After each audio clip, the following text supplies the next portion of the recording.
Ladies and gentlemen, welcome to the spring semester 2023 Georgetown Entrepreneurship Rocket Pitch Competition. All right. That's right. We're excited to be here. My name is Jeff Reed. I'm a professor of entrepreneurship and the founding director of Georgetown Entrepreneurship Initiative. We are excited to promote entrepreneurship here. We actually believe that entrepreneurship is one of the world's most powerful forces for positive change. We love inspiring and supporting student entrepreneurs, supporting our alumni entrepreneurs, and then just leveraging the power of entrepreneurship to make the world better beyond Georgetown. So we thank you all for being a part of this. It's just so fun to see our community come together again. I want to start off by giving a shout out to Howard and Ellen Eisenberg, two of our amazing adjunct faculty, entrepreneurs in residence, and supporters of tonight's event. So thank you to the two of you. And next up, I get to introduce someone who just a few years ago was a student pitching on this stage and has now gone on to create an amazing business, which we're all going to get to experience at the end of the program tonight. Margarita Womack is a graduate of, is it 2019? 2019 of our executive MBA program and founder of Latin Goodness. Mas Panadas, an amazing empanadas business. She participated in our bar tent competition, our summer launch incubator, and just took great advantage of our entrepreneurship program. So with some opening comments, our caterer for tonight's event and an amazing recent student, now alum entrepreneur, Margarita Womack.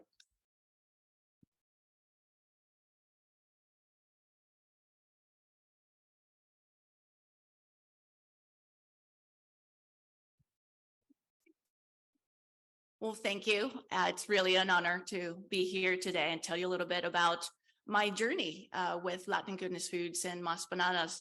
It really wasn't that long ago that I was sitting there with this idea. And people thought actually I was kind of crazy. That empanadas is a street food. It's something you just buy at the corner. Like it's a Hispanic thing. Is it going to fit with the American market? And well, here we are 5 years later, and I'm building a second plant. I have a staff of 52 people. We wrapped the year with almost $5 million in sales. And I want to say how important the entrepreneurship group here has been for me as I've grown this company. I started the MBA program, the executive MBA program at the same time I started the company. And it was the best possible combination. I had the tools, the knowledge, the skills that I was gaining on one side, and I could turn around and immediately apply them to my growing business. And I was able to have classmates, professors that I could bounce ideas from. I learned how to pitch here. Now I've done it hundreds of times and finally getting traction with investors. I'm just closing the round, a first seed round with about $1.5 million in investment.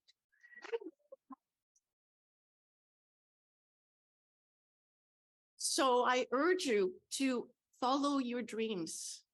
And yes, you can do it. And certainly it will be hard, but you have the company of people here of Georgetown Entrepreneurship, where you can find peers to help you along, people that might have the connections, the network, the knowledge to help you. And you can do this. So keep on fighting. You have a good idea. You think it might make sense. Try it out. Do your best. And yes, the road will be tough. But I went from having a PhD in biology and doing research in academia and flies, and then get an MBA to now, well, I make empanadas and the people want empanadas and it's great and it works. And there were so many people and so many things against, but here we are. And now I have proof of concept. This makes sense. And really, if you want to do it, you can do it. So go for it. Thank you. Watch out for Emmy the empanada, our mascot. Can I eat that one? No, that's a mascot. One thing I did not mention is I had the great pleasure this past summer of witnessing as Margarita was named one of the Mid-Atlantic EY Entrepreneurs of the Year. So just amazing success in her early days. And I I can vouch, they are delicious. So everyone get a chance to eat those later today. Thank you for being here tonight. Next up, I'm going to introduce our MC for the evening, and I'm going to get off the stage. We have just such amazing students here at Georgetown, not just those who are going to be pitching their business ideas, but those who help us run our programs for Georgetown entrepreneurship. One of our amazing student associates, she's going to tell you a little bit more about herself, and then she's going to run the show for the rest of the evening. I'm now happy to turn it over to Lily DeGroot. Lily.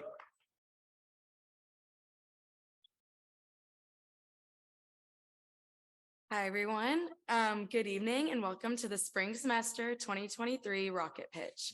My name is Lily DeGroot and I'm a sophomore in the School of Health majoring in human science. And I'm also a student associate with Georgetown Entrepreneurship. I've been interested in entrepreneurship ever since my first semester taking Jeff Reed's class, Entrepreneurship for the Common Good. And I'm especially excited about the new things we're planning with healthcare and entrepreneurship this year. I just rushed over here from my gel electrophoresis lab, but I'm excited to get down to business this evening. And it's my pleasure to serve as your host for tonight's competition. And I'm so excited to hear what incredible ideas our rocket pitchers have in store for us. I would also like to include a reminder that we are recording this event and it will be posted later on our YouTube channel. Now we have some very special people to introduce our esteemed judging panel stacked with Hoyas. If you guys want to wave or turn around. Aaron Smith is the co-founder of Savvy, a unique student loan wellness platform and financial technology to help employees understand, optimize, and repay their debt. John Balcom is founder and marketing partner at Third Wind Group, an independent agency serving mission-driven talent rooted in the District of Columbia and Baltimore, Maryland. Ken Williams is Senior Vice President of Operations of Ask Claire, a boutique service to help newly eligible Medicare beneficiaries navigate plan selection with a particular emphasis on supporting the underserved populations. Regina Robinson is the founder of Regina Robinson Enterprises, working with women entrepreneurs in their first 5 years of business, discover and magnify their internal confidence so they show up bolder and more assured in their businesses. Mackenzie Loy is the founder and CEO of two companies, The New Majority, which is designed to make it easy for new majority investors to invest directly into founders who look like them, and Homemade in DC, which is a go-to marketplace to source locally made food products made with love by women and people of color in the DMV area. Soumya Paluru is the interim chief brand and communications officer of the Washington Area Community Investment Fund, whose mission is to increase equity and economic mobility in underserved communities in Washington, DC by investing knowledge, social, and financial capital, LMI entrepreneurs. Wow, what a panel. Welcome, judges, and thank you so much for giving your time tonight in support of entrepreneurship education and Georgetown.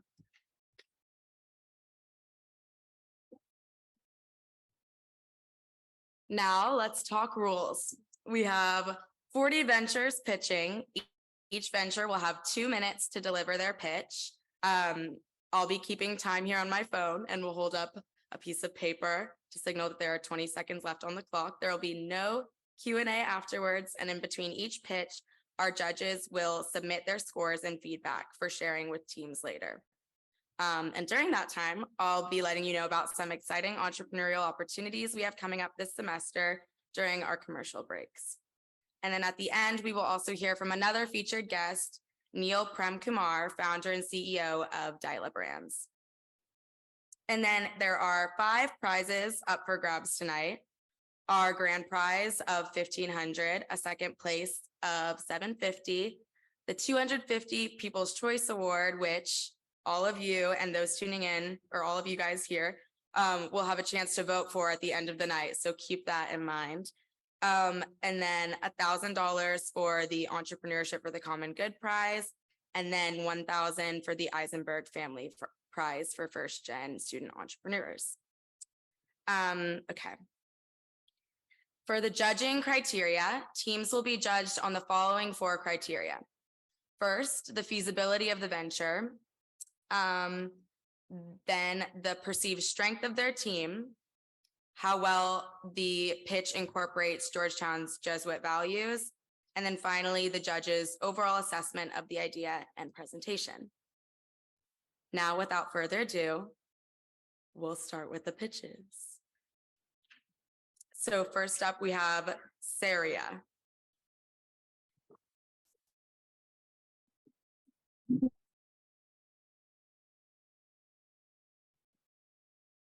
Hi guys, I'm Kim. I am a Georgetown grad student, former Peace Corps Morocco volunteer. So Peace Corps for me was a crash course in entrepreneurship, foreign country, foreign language, building programs from scratch. And I loved it. And while there, I started working on an idea that solved a problem that I had. And I think a problem a lot of women share. And that's one of body image. I think for me, growing up, you don't always see people who look like you. And it's important to have that diversity in fashion. And so the idea that I'm working on, Seria, is a virtual dressing room that allows women to be their own model. So the idea is, instead of going on a website, seeing people modeling clothes that don't look like you, you are your own model. As you can see on the right up here in our minimum viable product, right now we take customers' measurements, create this very simple gray outline of a person's body. Of course, as the company grows, we do want this to become photorealistic. So where we're at right now and where we aim to be, the fashion industry is a $316 billion business. Our two biggest competitors in the virtual dressing room space are Amazon Fashion, which has profits of 24 million annually, and also Zkit, which has about 1 million annually. So I think it's really important. Baked into the company's ethos is the idea of cura personalis. We do want to care for the whole person. I think this idea would improve mental health, also improve body image. So hopefully with Georgetown's proceeds, we can keep building out the MVP, testing it with Georgetown. And the idea is that through intelligent fashion, we can promote diverse beauty. Thank you.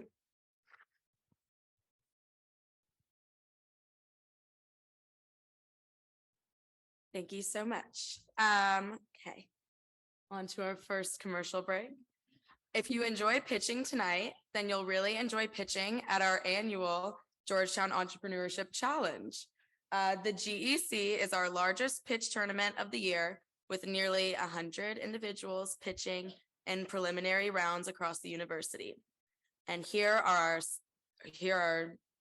6 scheduled preliminaries. So start thinking, everyone in the crowd, get out your notes app.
There's a glitch in the matrix.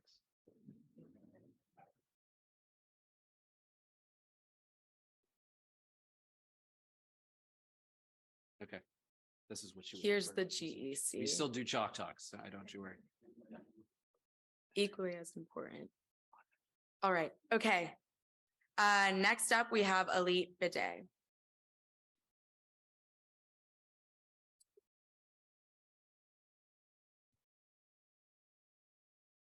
Let's talk bidets. Here's the thing. I read this article the other day, and it said the bidet never caught on in the US, and then the pandemic came. It's like a little dramatic, a little pastiche, but I thought it was kind of funny because it's a little true. The bidet is widespread in Asia, South America, and Europe, with up to 80% adoption in some of these countries. But in the US, there seems to be this cultural problem with bidets.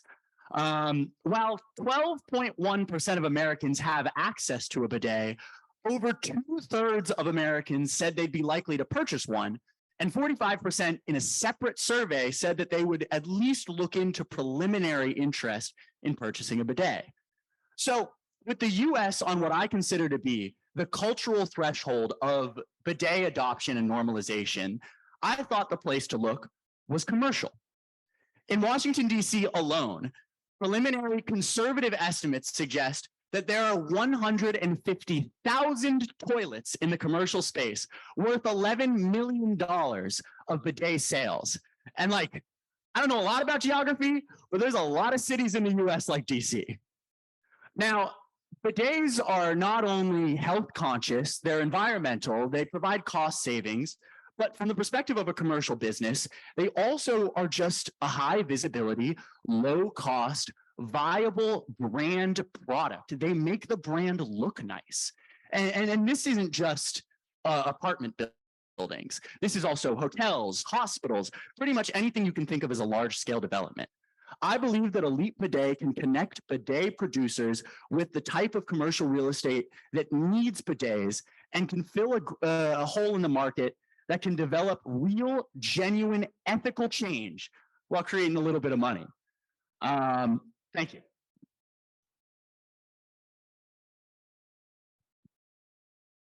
Thank you so much. I've been waiting for the day that bidets come to America. So this is really exciting. Thank you. Okay. Oh. Oh, okay. Let's talk about it again. This is a big deal, you guys. Georgetown Entrepreneurship Challenge. Take out your notes, talk to the people next to you. These are your business partners, so.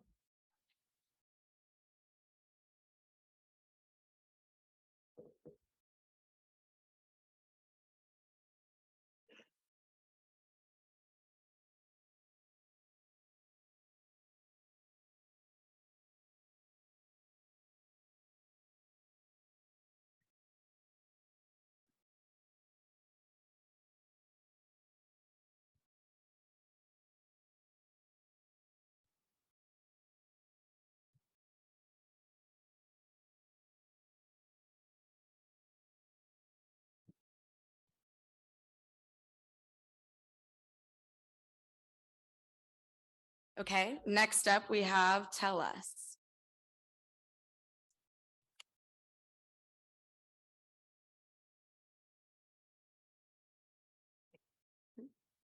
Okay. If you were in a bathroom or a classroom or another common space on campus and you come across a problem, you might look for somebody to tell, maybe an RA or a staff or a faculty member. But what if no one's around? Or better yet, you don't even know which building you're in. Then what do? We found that 3 out of 4 people want to report an issue, but don't know how to do it.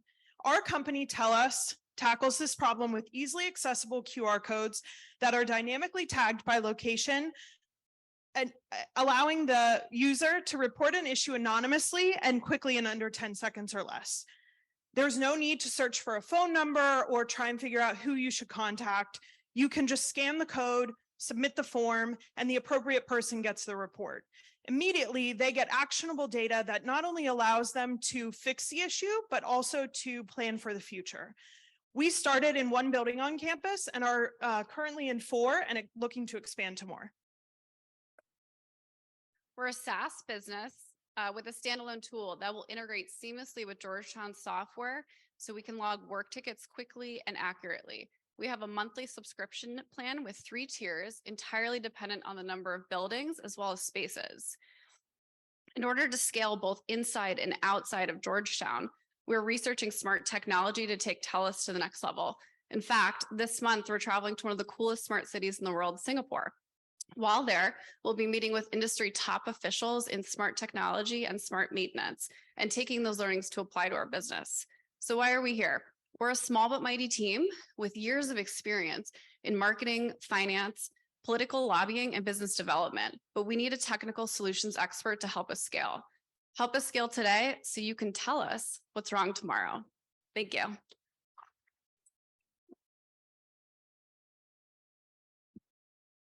Thank you, tell us. Here's our next commercial break.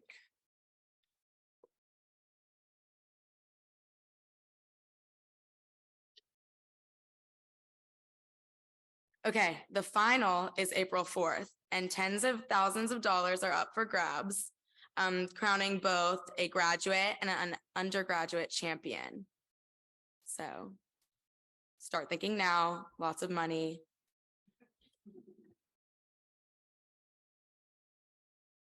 This could be you in the picture holding a really big check.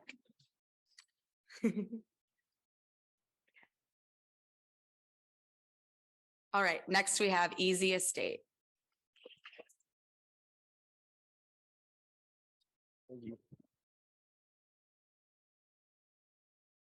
When me and my roommates moved into our house this past fall, we had to furnish the entire place. The kitchen, the living room, dining room, bedrooms, everything. Everything had to be new or used. And our number one concern was affordability. We didn't want to spend a ton of money for 1 year in this house. So we started to get some things here, some things there. But eventually we needed some chairs. And my roommate turned to me and he said, online estate sales. And my image of an estate sale is a bunch of garbage on somebody's front lawn. So he told me to suspend my disbelief. He pulls out his computer and he pulls up the first company. And he pulls it up and it's company 1 and it's auction 1, 2, 3, 4, 5. Each one is separate from the other and you can't just search the entire catalog. So we click on auction 1, scroll, scroll, scroll. We see some cool stuff, some art, some furniture, but nothing that we wanted. So auction 2, auction 3, we do the same because we can't search it or filter it or sort. We do this for about an hour until finally we find 6 chairs that we need. $8. That is all it cost. So I turn to him and I say, why was this so hard? Why does nobody know about this? And he says, because the companies suck. And I said, well, why is there not a solution here, just an aggregator that sells all of these estate sale listings in one page, a marketplace for all of these individual listings? And that is basically what I am pitching today. A marketplace that allows individuals and estate sale companies to post their items that they need to get rid of. So the value prop on the buyer side, you're taking advantage of trends in secondhand shopping, you're giving buyers a unique experience, and you're ultimately providing affordability. That's the most important thing. On the seller side, you're allowing more eyeballs because you're providing all of these functionalities, which increases viewers and ultimately increases sales, which increases commissions. So with $1,500, we hope to build this out and pitch it to estate sale companies in order to provide our services. Thank you.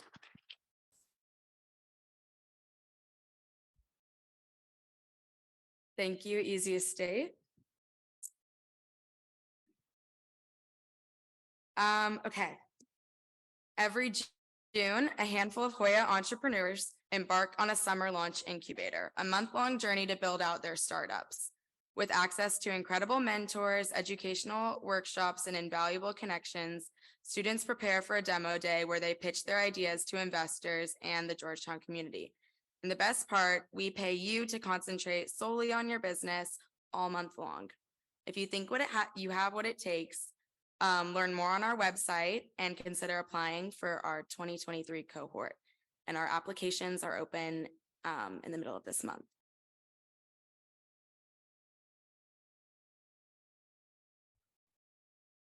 Okay, next we have DuraBar.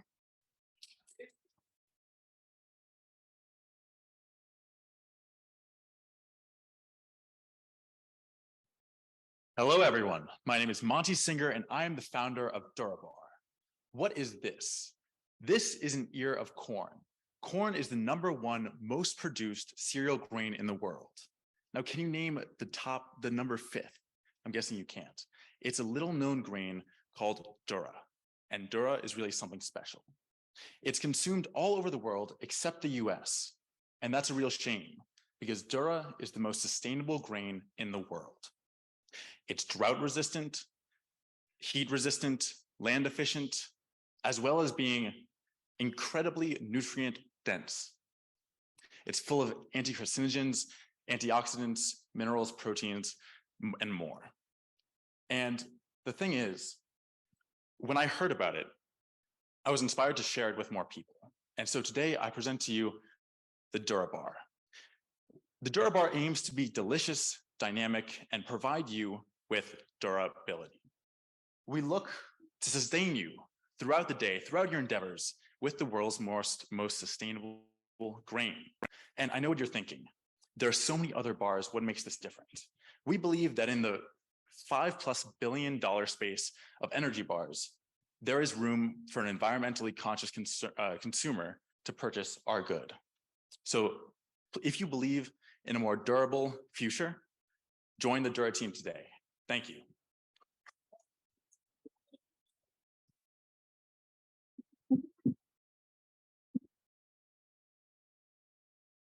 Thank you, DuraBar. Okay. In entrepreneurship, what you know is everything, and the absolute best way to stay in the know on everything we do here at Georgetown Entrepreneurship is by subscribing to the Hoyapreneur newsletter.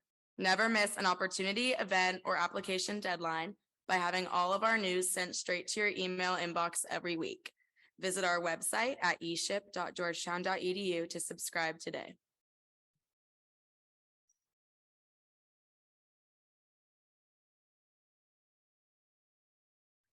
Next, we have Fitness LLC.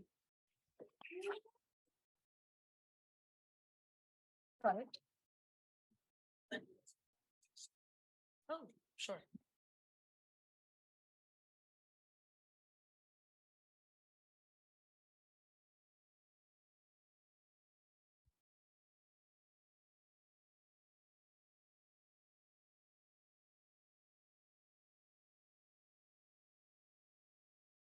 Hello, ladies and gentlemen. My name is Rashid Hall. I'm the owner of Fitness LLC, a proud Georgetown Pivot student, and also the inventor of the Power Push-Up workout device. I invented the Power Push-Up while I was incarcerated. Also, while I was incarcerated, I was given the nickname the Mad Scientist from my fellow inmates by using my creative ability to design makeshift workout products out of the resources that were made available to us, such as trash bags and shoestrings. I cultivated my creativity into designing a device that enhances the benefits of the traditional push-up by the use of resistance bands attached to handle pieces. I also received a patent for my device while I was incarcerated. I plan to bring my product to the market through the use of the Kickstarter crowdfunded fundraising platform, as well as team with local personal trainers who have agreed to use their platforms such as Instagram, Facebook, and TikTok as a means to market my product. I just want to thank you all here at Georgetown University for giving me this chance to present my product. And also I want to ask if there's anybody in attendance that's familiar with the physical fitness realm that will partner with me. I'm open to it. So in closing, I just want to give a brief demonstration of my device and what my device would do if you follow my instructions properly.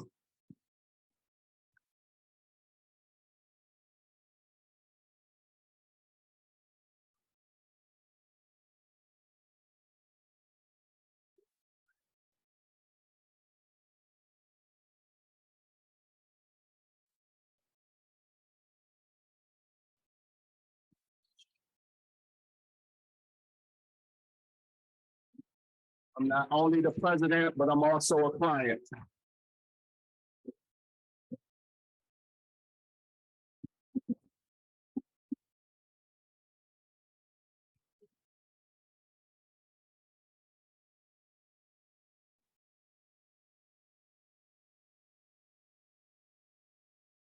Thank you so much. I've always wanted my nickname to be the Mad Scientist, so that's awesome. Okay.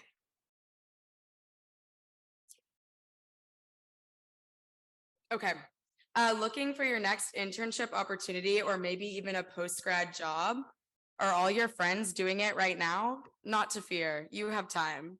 Let the economy cool a bit and come to our startup career fair in March. Meet with dozens of exciting startups from around the DMV and across the country.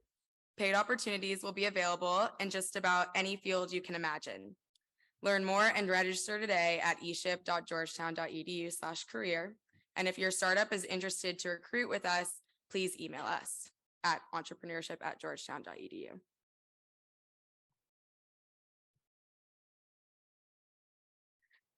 Next up, we have Shonda.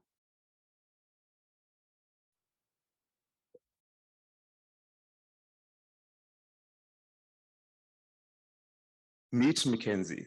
I had no idea she was judging today, by the way. This is just coincidental. Meet Mackenzie. She's a Georgetown grad with a deep passion for entrepreneurship as a means of changing the world. Her venture is called The New Majority. And their goal is to, of course, use crowdfunding as a means to help people invest in entrepreneurs that look like them. Mackenzie wants to spread this message to as many people as she can in a way that is authentic to her. And the way that she chooses to do this is through having a podcast. By interviewing founders for The New Majority, a podcast is a very useful tool to spread and amplify their voices throughout the world. Here's the thing though, Mackenzie's never started a podcast, so she's not really sure where to begin. To take it a step further, she's running 2 startups, and it's hard to do 2 startups, record, edit, outsource all of these different tasks as a busy woman that she is, right? In doing her research, she also discovers that 75% of people don't actually get past the 3rd episode as a podcaster. So what must she do? Mackenzie probably will think about looking for an intern or an assistant to help manage all of these tasks, right?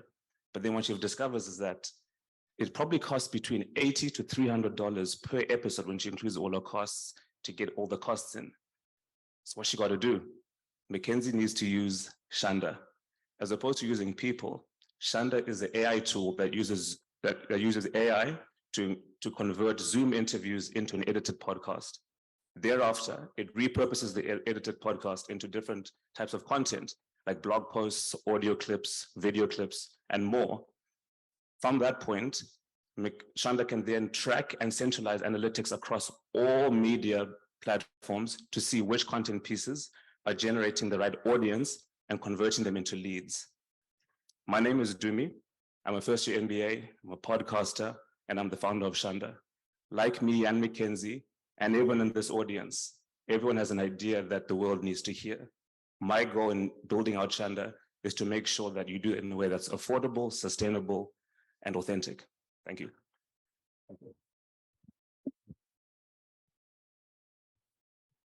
Thank you, Shonda.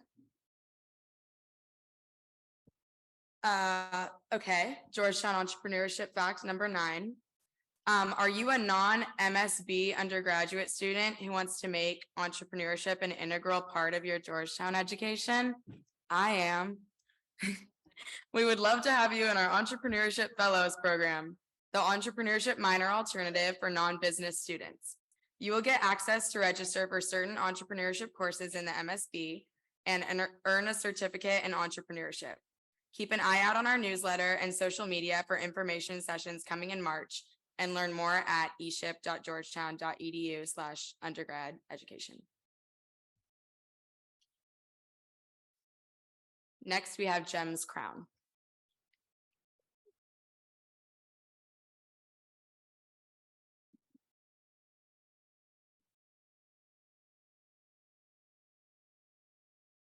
Hi, my name is Rebecca Leathers. I am the founder of Gems Crown. Did you know that 65% of people have curly or textured hair? And also the global hair care industry is said to be worth $121 billion by 2030. And also it's estimated that 60 million Americans use satin and silk materials in their nighttime routine in forms of pillowcases, do-rags, bonnets, and even sheets. And why they do this during their nights, but why not do this exact thing during the day? That is where Gems Crown comes in. Our main product is satin inserts that line the hood of your favorite already existing hoodies. The problem here is that hair, it touches items and materials such as cotton and polyester that creates friction, and this friction creates single strand knots, split ends, dull and dry hair. Who wants that? I know I don't. And using satin instead of cotton and polyester in the liner of over-the-head articles of clothing mitigates this friction and also encourages healthier, stronger, long-lasting hair, and longer hair. And with customer discovery, I learned that many people have an experience with their hair and their relationship, which they call a form of expression, also self-love and even exploration. And I can second that because having Afro textured hair, I also had to be very intentional about developing confidence and knowing exactly what my hair needed and liked. And I'm a firm believer that many of our customers are kings, queens, and everyone in between. And it only makes sense to protect your crown you wear every day, which is your hair, with Gems Crown. Thank you.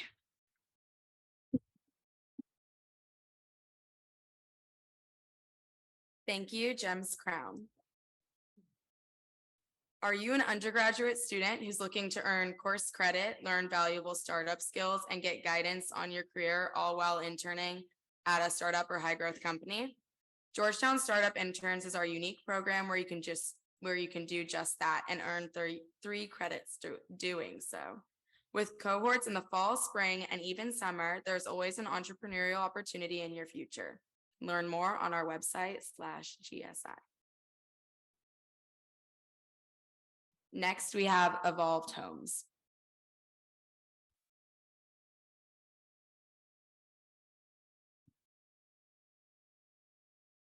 Hi, I'm Eslavi Parker, Global Hospitality Leadership Master Student and Hospitality Management Professional with 20 plus years of brand experience. And I am here to tell you that the vacation industry is broken. In a post-pandemic environment, innovative models such as Airbnb, VRBO, and Inspirato do an amazing job at creating experiences. However, consumers are demanding and wanting more from their vacations. Spending for the growing echelon of consumers is not the problem. The problem is the lack of return on investment from these experiences. This is where our competitors fail and where Evolved Homes emerges as a preferred vacation brand. Through a high capital subscription model, our unique product provides member investor access to a collection of curated multi-use vacation clubs set in a highly appreciating destinations throughout the US. Evolved Homes earns revenue through a 25% revenue of net operating income, 20% carried interest, plus 1% management fee. Our target market is newly and existing accredited investors, a demographic growing by 5 percentage points year over year, which perfectly sets Evolved Homes' target market at the perfect intersection of owner-motivated and the most consistently contributing to the travel and experience markets. Evolved Homes is currently seeking connections with organizations, groups, and individuals with a direct pipeline to the accredited investor community. Thank you. Thank you. Time for another Georgetown entrepreneurship fact. Hoyas love to eat and drink well. Georgetown is known for churning out successful startups in the food and beverage industry. Who knows, maybe Georgetown's next successful and delicious startup is in the competition tonight.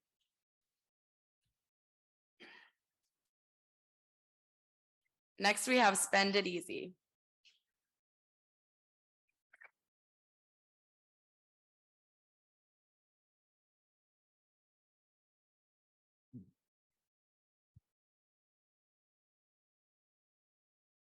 Imagine this, you got into Georgetown University and you finally managed to secure your funding somehow, some way.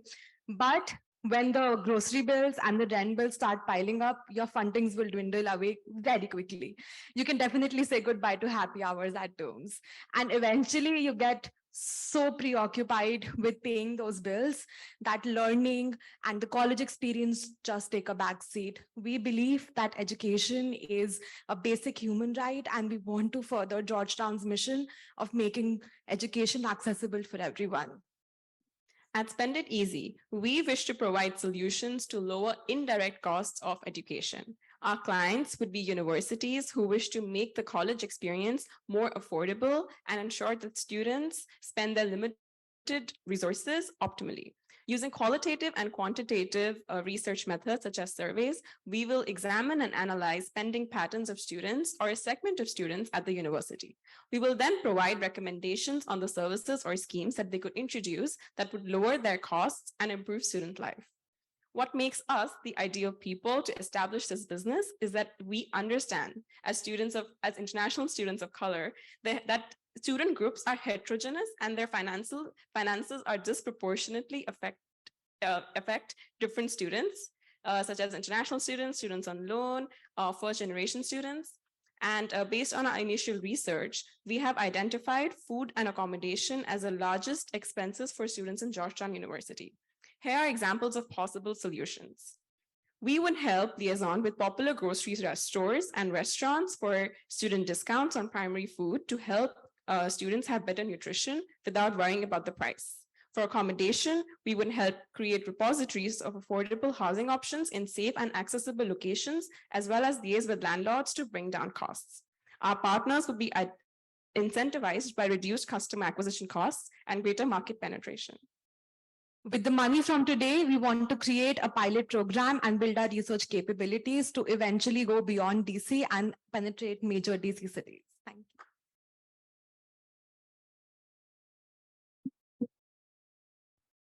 Thank you. Spend it easy. Exciting news. There is a new Slack workspace open for the whole entrepreneurial ecosystem. So all of you here today. Georgetown Entrepreneurship, it's called Georgetown Entrepreneurship. Join now and leave your thoughts on the Rocket Pitch channel through today's competition. You can scan the QR code right now, and you should.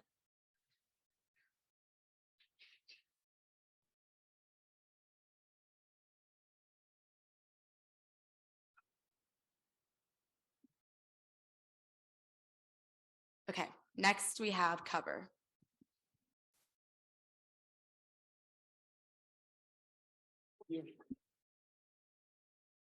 Hi, my name is Mark Procky, and I'm a sophomore studying business and global affairs, and I'm pitching Cover. Cover is a solution that combats wealth inequality. Rich people get richer because they invest and spend on their assets.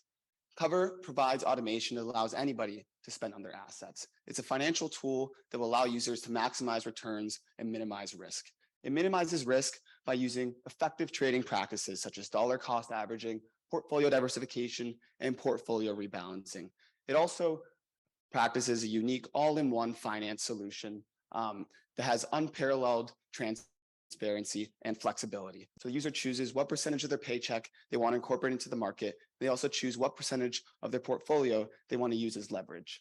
The users can invest 100% of their paycheck because Cover automatically pays your bills and it uses your portfolio as leverage.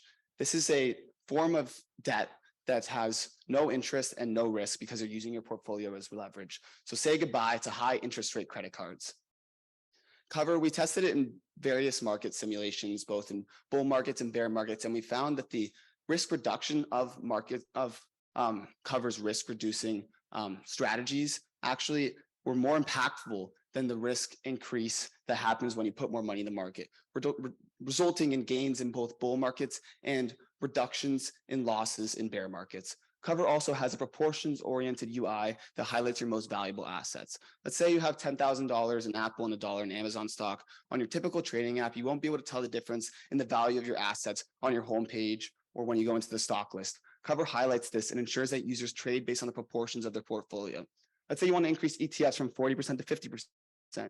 You drag that part of the wheel to the left to 50%, you choose a time period such as 3 months, and Cover automatically makes this trade using dollar cost averaging to eliminate the risk of timing the market.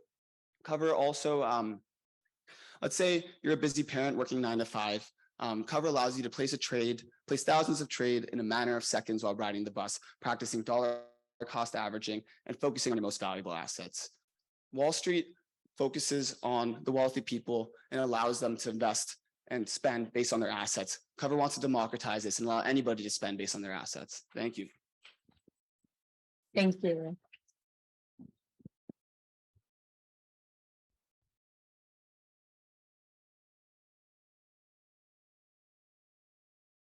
Okay. Next entrepreneurship fact concerns some folks who were once in your shoes as students here at Georgetown. The founder of Sweetgreen got their start in our foundational entrepreneurship class in the McDonough School. Oh my gosh, I'm in that. Whoa, sorry. In the McDonough School of Business. Become an entrepreneurship minor or fellow, and you can take MGMT 220 as well. It's awesome. Good class. Okay. Next, we have Georgetown Reuse. It's the only way we can use 2 weeks. 'Cause we just go back.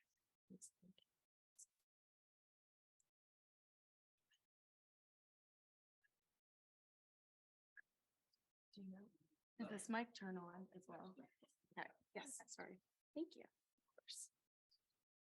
This work. Hi, my name is Stefan. My name is Rita, and we are 2 founders of Georgetown Reuse. In alignment with the Jesuit value, care for our common home, Rita and I have been working on environmental issues at Georgetown for a long time. A lot of progress has been made, but one issue that persists is waste. When we first arrived on campus, we had to go to stores miles away or rely on Amazon shipping to purchase necessary supplies such as books, bedding, and clothing. We use these goods for 1 to 4 years, and then when it's time to move out, most students don't have the time or energy to dispose of these goods responsibly. So they end up in dumpsters. We found hundreds of mini fridges, clothes brand new with tags, and even Apple pencils left behind after move out. Our organization, Georgetown Reuse, transforms this linear system of consumption into a circular one. We collect, store, and resell the goods that college students need at prices they can afford. So how does it work? Students drop off their unwanted items at various locations around campus. We then collect, sort, tag, and price these items. Finally, we work with our community partners to host pop-up shops where students can buy affordable goods right here on campus. In our first pop-up sale, our pilot project, we made over $1,000 in sales and repurposed over 500 pounds of what would have otherwise been thrown out items. So why us? Well, we've lived this linear cycle of consumption and want a more sustainable and accessible alternative. Our academic research, community organizing, and pilot project related to waste reduction have prepared us to tackle this challenging issue. And for the past 2 years, we have developed both on and off-campus partnerships. We hope to use these funds to maintain, sustain, and even expand our impact. A circular economy is the most financially efficient and sustainable way to reduce student waste on campus. And Georgetown Reuse, with its partnerships and experience, has the ability to make it a reality on campus. Thank you.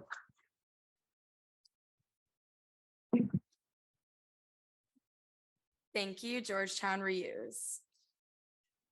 Every year in November, 8 of the boldest Georgetown entrepreneurs compete head-to-head in Bark Tank, our biggest pitch competition of the year, in terms of prizes, with over 700,000 in prizes awarded. It's as exciting to pitch as it is to watch. So be sure to look out in the fall for applications and for event registration. Learn more about Bark Tank at eship.georgetown.edu/bark.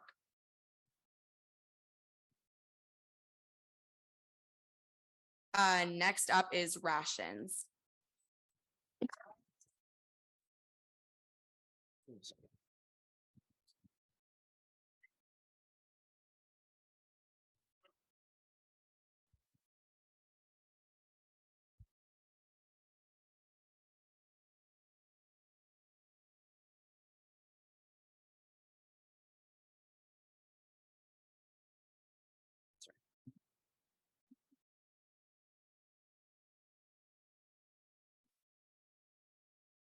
Problem solution recommendation. Okay. Hey, everybody, I'm Rashi Gargash, and I am presenting Rations, the company that I founded. So it's a food security startup that offers water efficient solutions in the MENA region. So being from the MENA, I can tell you one thing, desert, and the desert has no water. So no water means we can't produce water intensive crops such as rice, maize, corn, flour. So we can only produce things that are hydroponic or water efficient, such as kale, tomato, onion, but things you can't really live off of, tradable commodities. Now, this problem actually stretches out all over the Middle East and the MENA region. So you can see evidence of this in Yemen. So for example, 3.5 million 3.5 million pregnant women are basically diagnosed for acute malnutrition. And when you go to places that are even richer, such as the UAE, we are dependent on food security by 90.1%, 70 something percent of that comes from India. So we're very, very food insecure in the entire region. So I went out into the desert and I tried to solve that problem. So long story short, I found out that dates are basically the most water efficient food sources out there, and it's abundant in the entire Middle East and MENA region. So I created food products out of it. And the reason why I'm showing off protein bars right now is because, so basically, I had a core product value, which is,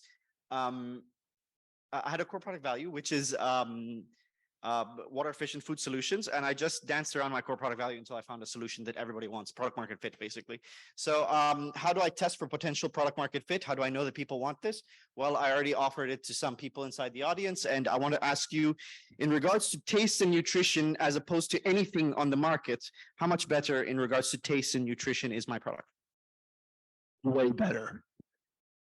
If anybody wants to try it, I'll be outside.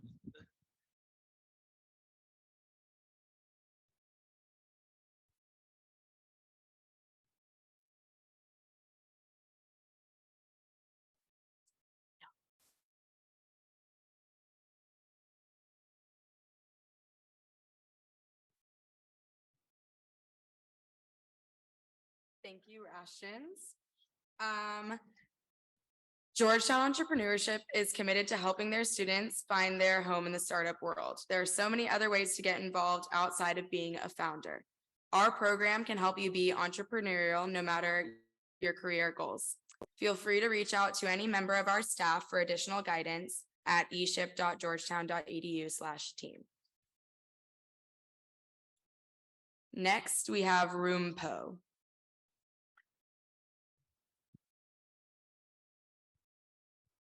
Hi, everyone. I'm so excited to tell you a story that happened to me last summer.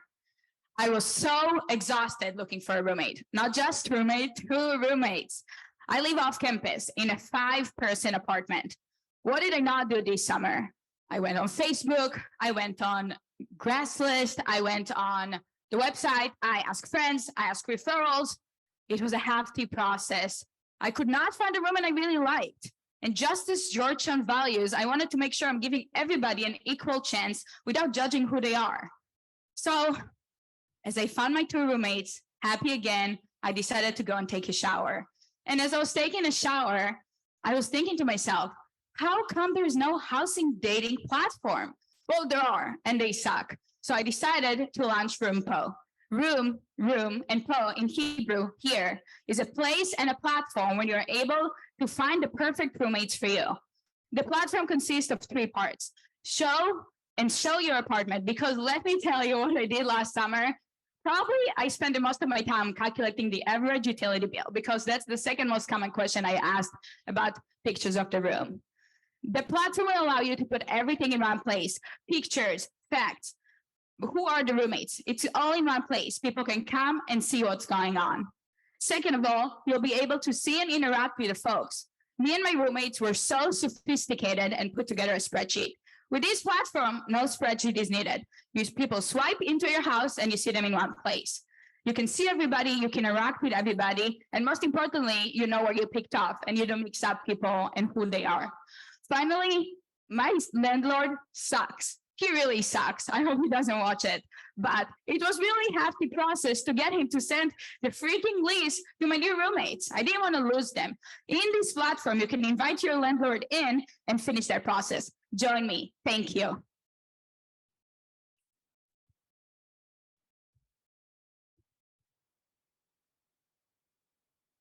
Thank you.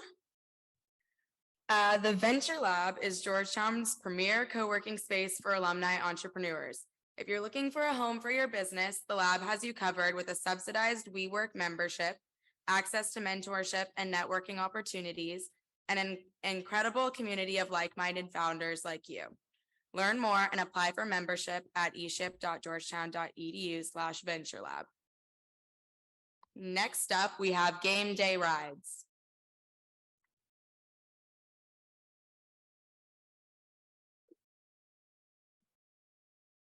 All right, good evening, everyone. My name is Ranjan Biswas. I'm here at the Super McDonald's School of Business doing my MBA. My app is called Game Day Rights. Last summer, I went to one of the games, watched the Washington football team play the Ravens. The game was over and I was waiting for my Uber ride. And I realized that I had to walk a whole half a mile to get the Uber ride. And then I had to wait in line because there were hundreds of people in line for that Uber ride. And finally, when I got home, I realized I had to pay a surcharge, which is 3 times what I normally pay. So it was problematic to the end. So I realized, why not I team up next time I go to the game with a friend. So I ended up matching up with a friend and I got a ride back, didn't have to do any of that stuff. And, I got back home nice and good, didn't have to pay anything with a free ride. But what if we could take this problem and make it a solution? Have people pair up with other people in stadium, which are patrons who are watching the game, and people who wouldn't mind paying a little bit extra to get a ride back home. So this is what the app does. The app will connect patrons who are going to the stadium with other patrons who have paid for parking. So at the end of the game, you can pair up with them and then you go back home. No surcharges. They'll just pay by the time or the mileage that the other person is driving them, and they'll get back home without having to walk a mile, saves them time and no surcharges. So this is what the app does. Our plan is to get customers who are in the games, watching the games, as well as pair them up with drivers. The drivers get 80% of whatever they get from the customers, and we get 20% of that. So with 20,000 plus parking spaces in FedEx Stadium, and in an average of 200 people using this app, we can easily make close to $2,000 based on the 20% that we get from that. So hopefully this app is something that people can use. It'll save you time, no more walking. And the next time we go to one of those games, hopefully the Washington football team wins. All right, thank you. Thank you.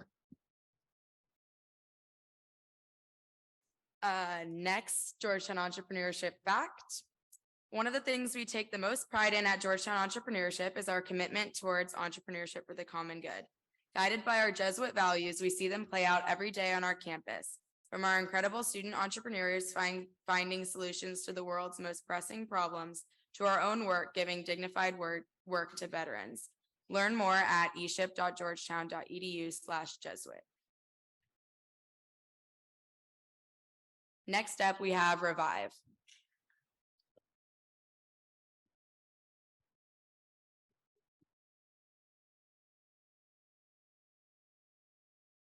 Thank you.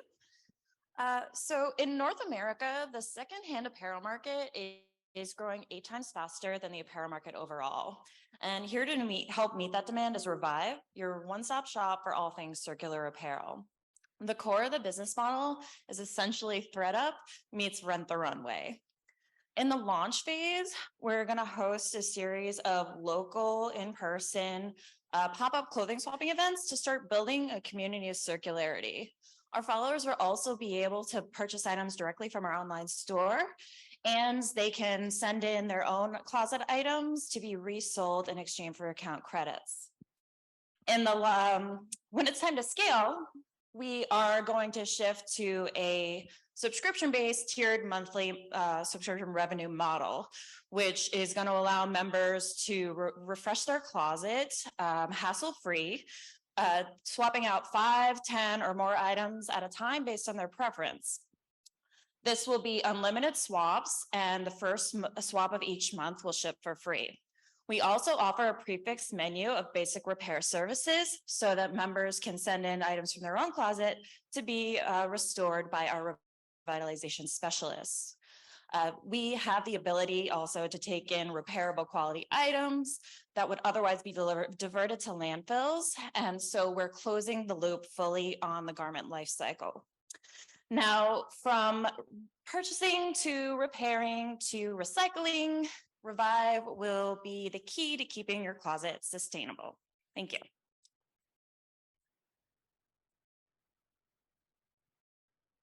Thank you, Revive. I just took up knitting, so maybe I can be on the repair team or something like that.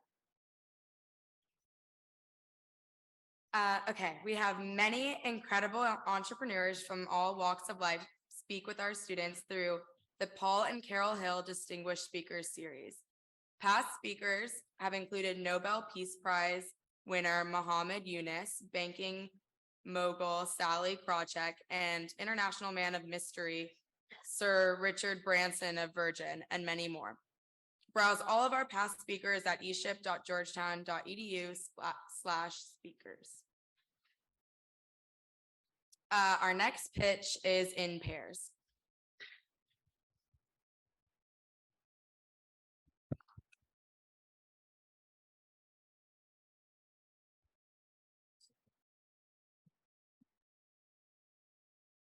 Wow, there's a lot of people. Hello, everybody. My name is Zach. I'm the founder of In Pairs, and I'm a hopeless romantic. Have been for 26 years. It's my crowning achievement. I've been on all the apps trying to figure out something that works. Hinge, Tinder, Bumble, Hinge again. Clearly not working. And I realized I wasn't exactly set up for success. So the thing is that the apps, they're not designed to find your relationship. They're designed to keep you coming back. And when I realized that, I started looking into it. And so I found out that there's been an increase in singles in the United States from 28% to 37% over the last 30 years. So clearly I'm not the only one with this problem.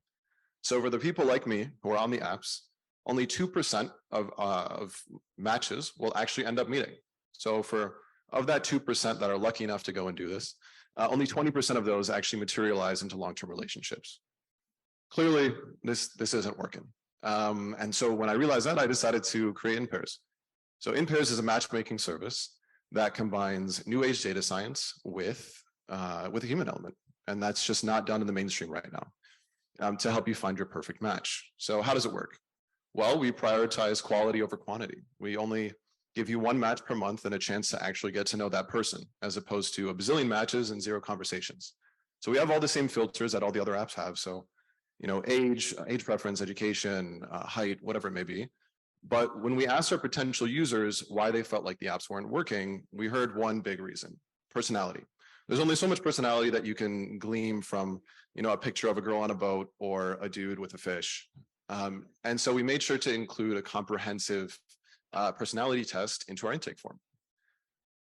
So once you make it through all of that part, the algorithmic stuff, there's a team of matchmakers at the other end, like actual human matchmakers who review your profile and then review your potential matches profiles.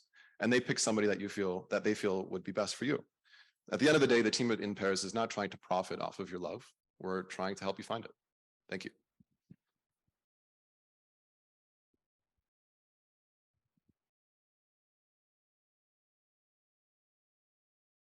Thank you, In Pairs. The student experience is important to us at Georgetown Entrepreneurship, and one of the ways to make entrepreneurship more accessible to our student body is by supporting our student organizations.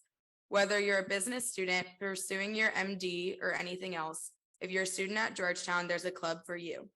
Check out all our student organizations at eship.georgetown.edu/clubs. Next, we have Hoya Bay.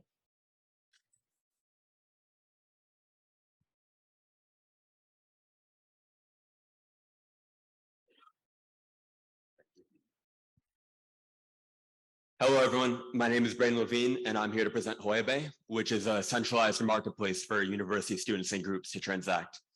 So the idea for Hoya Bay was formed a few months ago when I learned that the way that students currently transact is very disorganized and informal.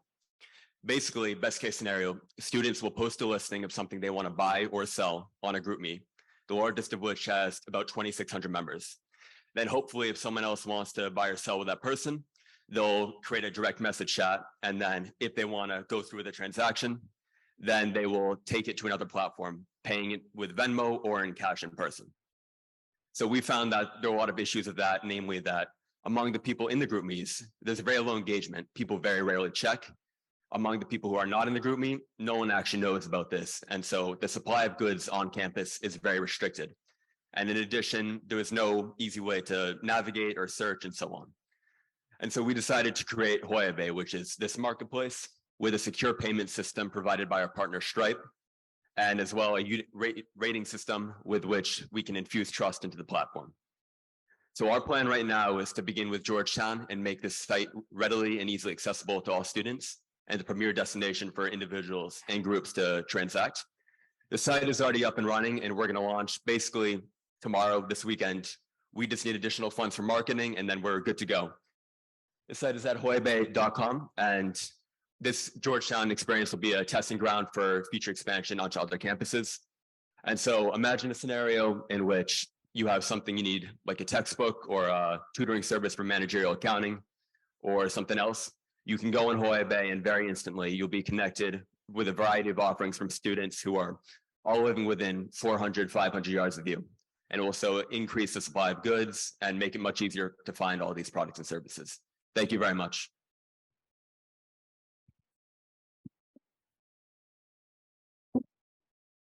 Thank you. That reminds me that I never got a reply in that 2,600 person group chat for the blender I wanted, so this is great. The Georgetown Startup Interns Program has really seen some amazing growth over the past year. Next summer, it's going global, so don't miss out. And here's some info on the slide.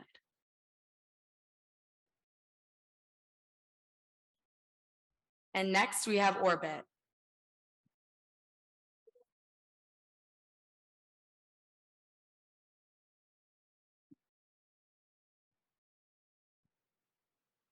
So you think you have five senses, but that's actually not true because tucked behind your ear, you have another sensory organ called your vestibular system, and it controls your perception of position, of where you are in space. You ever been lying there at night and suddenly you feel like you're falling backwards? Well, that is a vestibular hallucination.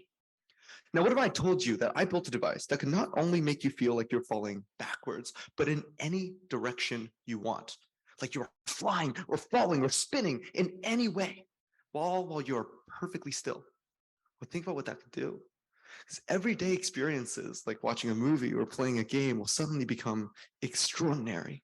Right? You wouldn't just be watching on a screen someone go into space. You are blasting through the atmosphere, feeling every tremble and every movement of the Millennium Falcon. Right? These are experiences once reserved for fictional characters, for the uber wealthy, for a fraction of the population, and now they belong to all of us. Right? It won't matter if you have a disability. It won't matter if you have no money. You can skydive. You can fly. Everyone will have access to an incredible universe of extraordinary experiences through orbit. And think about it, the fact that right here, right now, you and me, we are about to democratize the concept of human experience. And the business applications of this, to VR, to consoles, to mobile, to movies, to gaming, to music, the amount of ways that we can use this to generate incredible wonder and immeasurable revenue is unprecedented. So the question is, does this work? Can we do this? And I'll do you one better. I already did it. During my time at the Conwell Neuroscience Lab, I've already built a fully functioning prototype which can make you feel like you are spinning in any direction. And I can't share the science with you right now in 2 minutes, but I have industry experts who are willing to back up my vision and mission. Here's the bottom line, and this is the last sentence. We have a revolutionary product that I can build, and it's going to change the lives of so many people. So judges, if you want to change the world today, Orbit is the startup you fund. Thank you.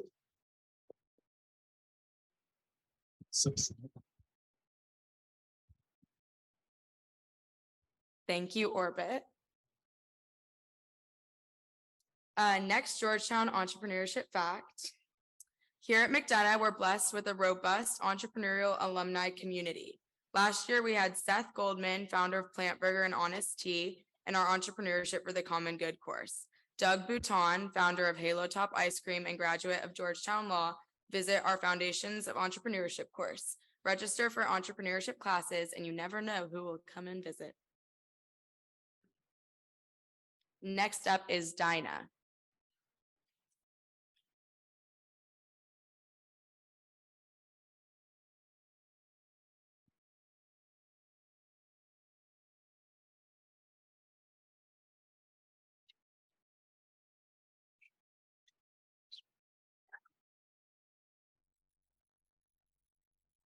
Hey everyone, my name is Andrew Babiak. I'm Arjun Valet. This is Dinah. So what does it look like to achieve your goals? We imagine success is if we work hard every day, we'll achieve our goals. However, it's a constant up and down where you're faced with mental and physical adversity. This is something that I dealt with as a lifelong athlete and Division I swimmer. Now, what happens when you find yourself at these low points and are trying to get back on track? Existing solutions in the market, such as Whoop and Aura, lack a forward-looking solution and instead just show you, past and historical data. Now, this has led us to create Dinah, which is the first one-stop mind and body health and fitness platform that integrates music, media, and culture to bring excitement and community engagement to the personal development experience. So here we have our product. First, you start off with our photoplethysmography tracker. This will track heart rate variability for both your mind and your body. It's very important to include a holistic approach. Your mind and your body are just as important. Next, we take the strain that occurs from both your mind and your body. So say you're an athlete, you're very anxious leading up to performance, and you had a really hard workout. Next thing you have to do is go to our in-app content-based solution. Here we'll guide you for sleep solutions for your body, other forms of stretching, and ice baths. Next, we have our mind-based solutions. Here we'll tailor our instructors along with more engaging community engagement and excitement through our media-based performances and other music tailorings. The main approach that we go about is taking a Peloton-based approach. We really want our users to be engaged and excited to improve both their mind and their body. We're providing a wearable and a hardware. Next steps we look forward to is in creating a huge community engagement along with excitement with our media. Thank you.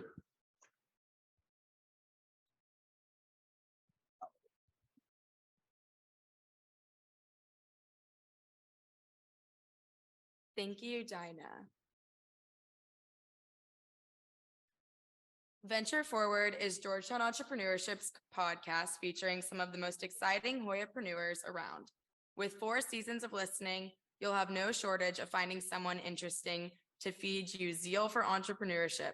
Venture Forward and its host, Jackie Abbey, keep bringing incredible entrepreneurial stories to the forefront of our community's attention. Next is Principally.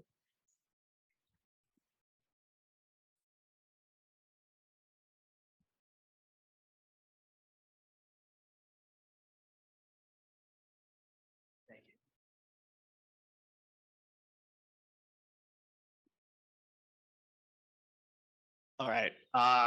Well, my name's Charles. So every week, 7,000 hours are lost in a school district as principals and teachers spend up to 12 hours a week looking for missing informational and organizational resources. So Principally directly solves this actually by integrating all the most necessary tools for a principal and teacher, such as our district focus sheet, our CRM tailored to faculty relations, and mentorship scripts that explain and walk through teachers who find that they might be insufficiently trained. This is all in one centralized hub. And we have found that this actually helps schools manage faculty relations better and in turn minimize time wasted. So my brother and I, we go to the MSB and we have tech and VC experience. And our 2 partners, one is a US Navy midshipman and the other is a former principal with 30 years of expertise in education. So we have found that there are 4.2 million teachers and principals in the United States. That makes our bottom-up TAM analysis $628 million, as we are a SaaS company. And we're excited to share we have 2 schools already onboarded onto our platform with 150 principals and teachers using our platform on a weekly basis with engagement of 87%, which is pretty good so far. And we have also built a sales pipeline of $2.7 million worth of anticipated revenue from districts and consulting groups that have demonstrated interest in us. I'm also excited to share we have been invited to pitch later this month at Tiger Launch, the biggest student pitch competition in the world. So that's pretty exciting. And yeah, why are we looking for the prize money today? Well, as any other founder here knows, every dollar matters at the start, and we have bootstrapped up to this point. So we're looking to keep updating our tech based on our feedback. That's principally where the future of faculty management. Thank you.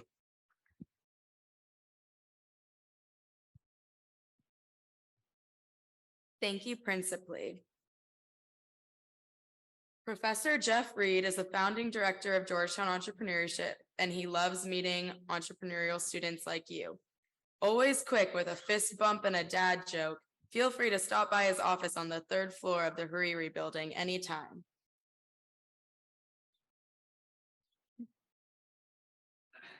Our next pitch is Scrapbucks.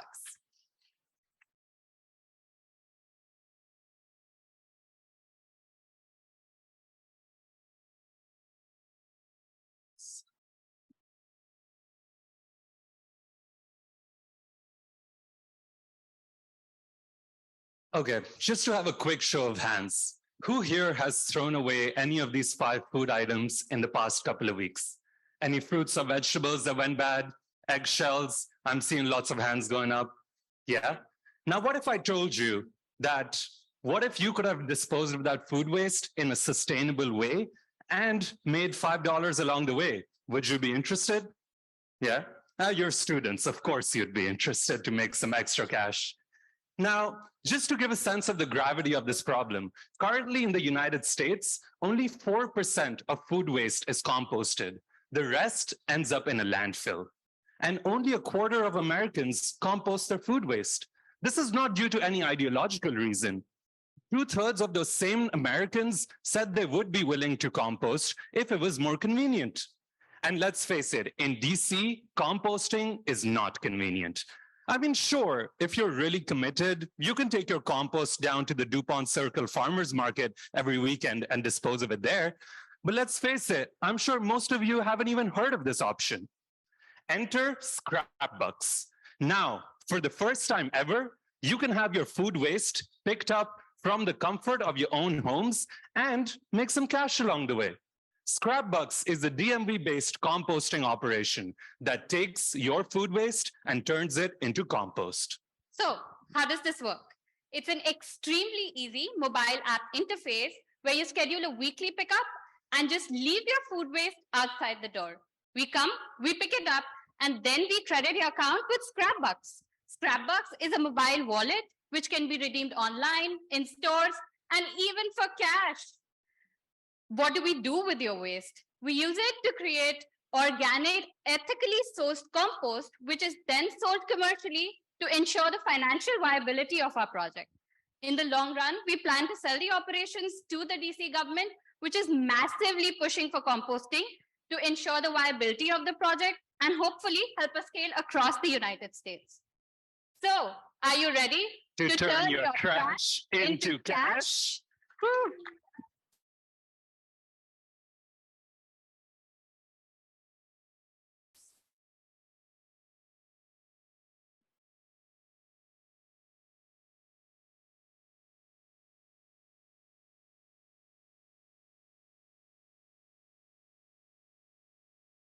MBA fellows to date that have been active in our entrepreneurship community.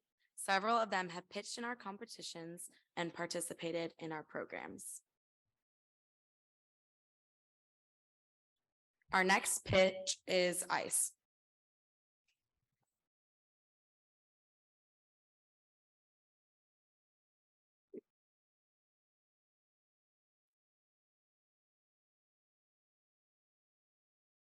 Good afternoon. My name is Aaron Greenstein, and I am Montague Cortazzi. How many people in this room have moved to a new city? I'm assuming a lot of you, considering you're here at Georgetown today.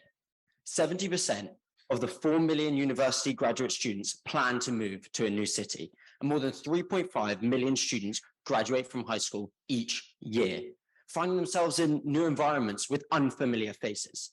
45% of young adults say they struggle to make new friends. And all of them said that they would go out of their way to make new friends if they knew how and if there were more opportunities.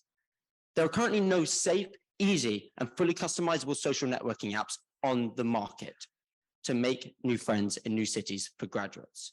The market is bigger, stronger, and more desperate for an app like ICE than ever before.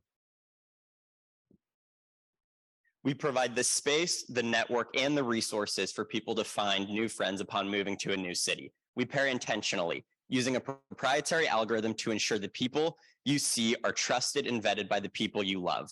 Our in-app features and algorithms will change the way both men and women build their social networks upon moving to new cities. Our users can customize by interests, hobbies, values, and several other filters to populate their feed with their ideal new friends. Our proprietary algorithms leverage one's existing social networks to populate their feed, paired with our restricted age user base, in-app group formation and messaging, event coordination, and explore by filters feature. We have identified 4 key revenue streams: subscriptions, corporate partnerships, advertising, and in-app purchasing. We are currently in communication with developers and are expecting that within 6 to 8 weeks, we will have a working beta app. We are in the process of launching a waitlist to begin growing our reach and user base. Our use of funds will primarily be spent on aiding app development and initial marketing expenses. With ICE, your new best friend is much closer than you think. And don't forget to break the ice. Thank you.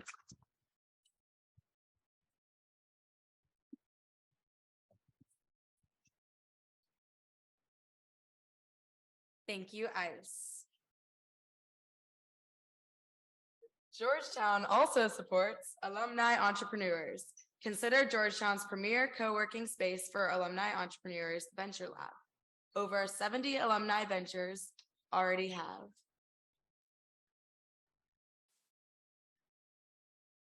Next up, we have BB's Kitchen. Oh, thank you. Is this one good? Yes. Thank you.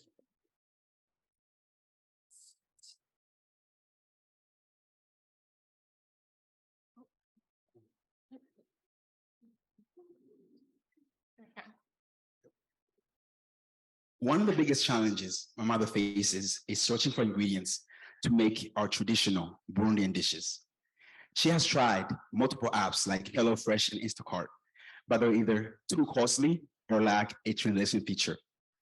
All she wants is to get ingredients to provide for 6 boys a slice of home. As it turns out, Nehemiah's mom is not the only one with this problem. I am too. Many immigrants across the country simply want to control what they cook, how they cook it, and are concerned about making this new land feel a lot more like home. So what is the solution to this problem? BB's Kitchen. By the way, Megan and I call our grandmothers BB. At BK, our mission is to bring authentic flavors of home to immigrants across the US. By downloading a free-to-use app, the users have access to a repository of local immigrant-run stores that are stocked with ingredients from all around the world. Shoppers simply order their ingredients, the stores package them, and the BK drivers deliver them to the doorstep.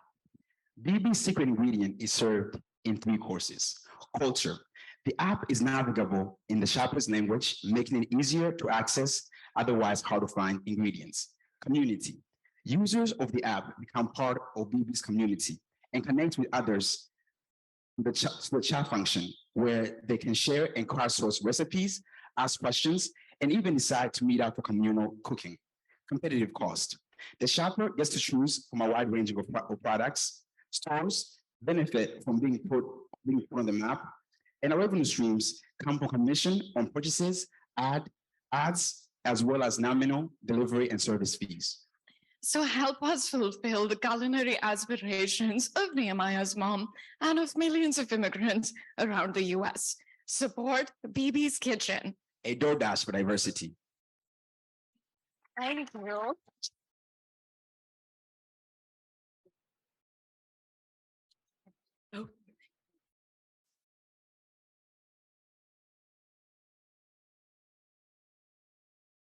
Here are some of our EIRs on the screen. You can make an appointment with them on our website. They're all very knowledgeable in all things entrepreneurship. And next up, we have Vinali.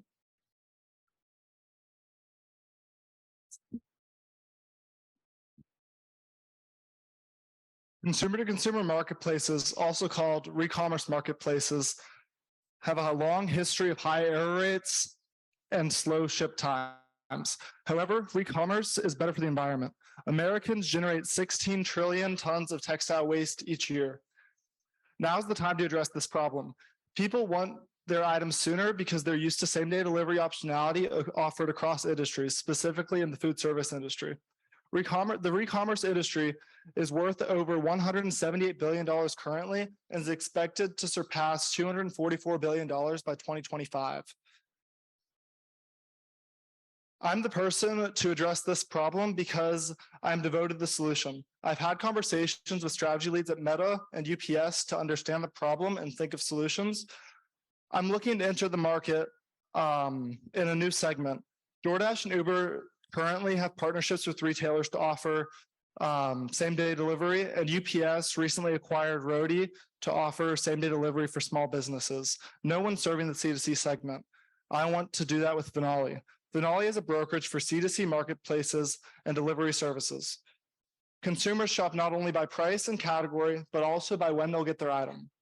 From t-shirts to couches, Venali will coordinate seamless delivery for marketplaces, sellers, and customers. This can be done by developing an algorithm that maximizes pickup times, delivery locations, vehicle capacity, and other factors. I'm looking to utilize low volume and low efficiency times within a variety of active courier services based on the product. With your help, I plan to use Venali to make e-commerce easier and more accessible to the everyday consumer. This will attract more customers, helping to cut down on textile waste and boosting current marketplace profits. Thank you.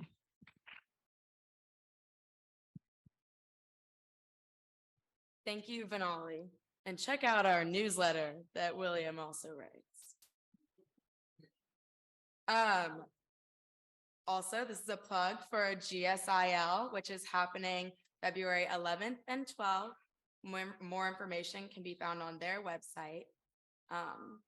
And you can, I think tomorrow might be the last day to sign up, so go check that out. Next up, we have One Card.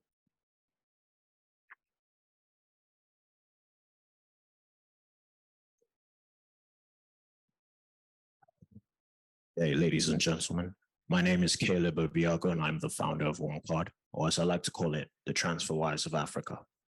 Sending money, paying bills, and structuring payments can be defined as fairly simple in developed countries such as the UK and US, right?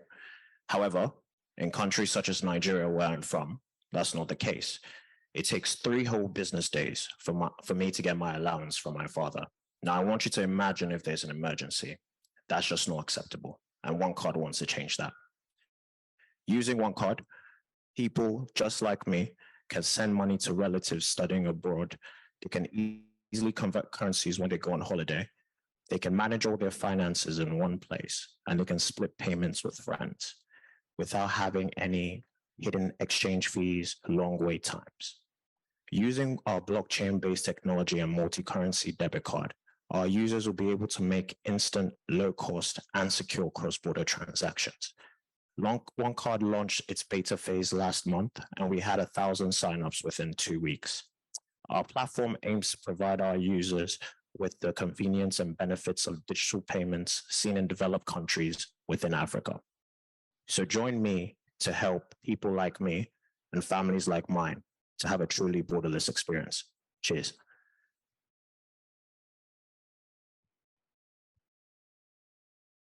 Thank you, OneCard. Here's a picture of some of our people from Summer Launch Incubator. And you all should be interested in the June 2023 cohort. Next up is Grad Connect.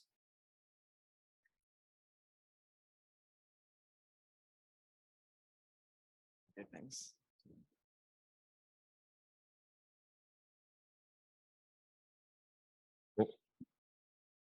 Hey, Alexis, are you going to a lava party? What lava party? You didn't see it on Hoya Connect? I never go on Hoya Connect. And you didn't get the email? I can't get the email if I didn't register on Hoya Connect. I wish there was a better way to stay connected at school. That's why we want to create Grad Connect. According to our market research, 78% of graduate students want to be connected to other graduate students in their school, and 80% of graduate students want to be connected to graduate students in other schools in their area. Furthermore, 83% of students want to network, 78% of students want to make new friends, and of course, 42% of students wants to find love. In the last US Census, there were 4 million graduate students with inefficient ways to connect. GradConnect will use the best functionalities of Twitter, Facebook, and LinkedIn to create the best user experience for grad students.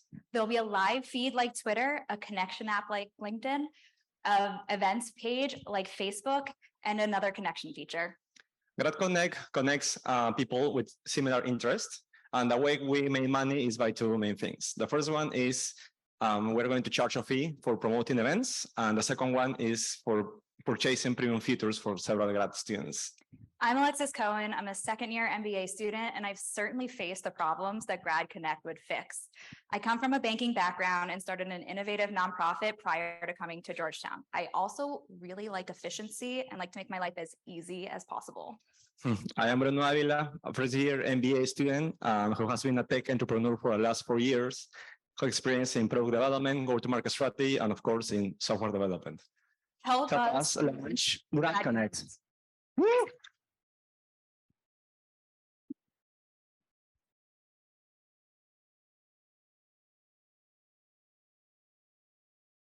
Thank you, GradConnect. Here's another plug for Bark Tank.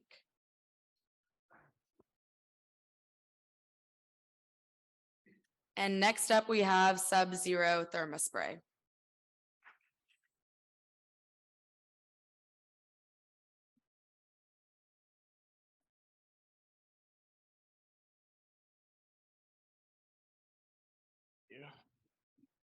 Thank you.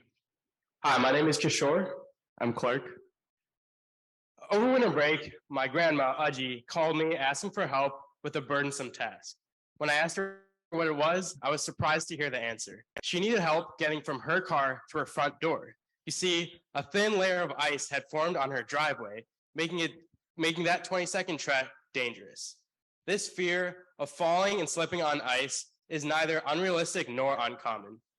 Every year, millions of Americans slip and fall on ice, racking up thousands of dollars worth of hospital bills and leading to potentially lifelong injuries. Until now, the de-icer market has included products that are either too bulky and inconvenient or too slow and wasteful. Introducing Sub-Zero Thermospray, an innovative calcium chloride-based solution that, when mixed with proven heat technology, can de-ice a path in less than a minute and ease any worries about falling. Our carefully crafted spray solution ensures safety for both the consumer and the environment, while also delivering on speed in an effective and convenient way. Other handheld devices or other handheld de-icers on the market rely on glycol or salt, which can take up to 15 minutes to properly de-ice. Our design understands that no one should have to wait this long, and that can become a barrier. The only other de-icers that are as fast as our solution are not sold for commercial use and are way too bulky to carry around conveniently, making it not inclusive for all people. Despite the fact that this market's pretty niche, the de-icing fluid market is set to hit $2.3 billion by 2026. So even if we can grab a small share of that market, we're confident that this business can be both successful and profitable. While the simple task of navigating black ice is just a second thought for an able-bodied college student like me, it poses serious threats to people who are unable or unequipped to deal with icy conditions. But with Sub-Zero Thermospray, we feel we can make a true impact by helping people prevent injuries and helping people like my Aji feel safer in freezing cold environments. Thank you.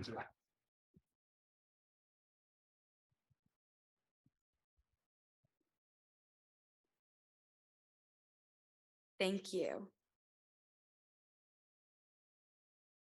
Next Georgetown Entrepreneurship Fact, we've gone social. Visit us on social media. This is what I do. So everyone can go follow that right now. Yeah, there's a really good theme going on right now. So I've got all the colors down. Anyway. Next up is estuary.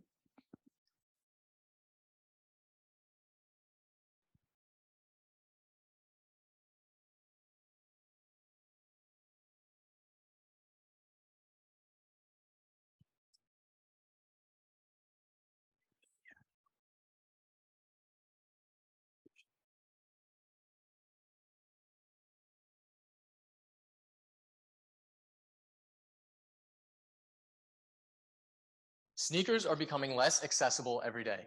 Currently, the average pair of exclusive sneakers sells out in 15 seconds or less, resulting in most sneaker retailers using a lottery system that relies on luck. Additionally, sneaker resale platforms charge an 11% processing fee on average per transaction. These processing fees encourage sneaker resellers to mark up the prices of their inventory to maintain favorable margins. However, they make an already exclusive pair of sneakers more inaccessible.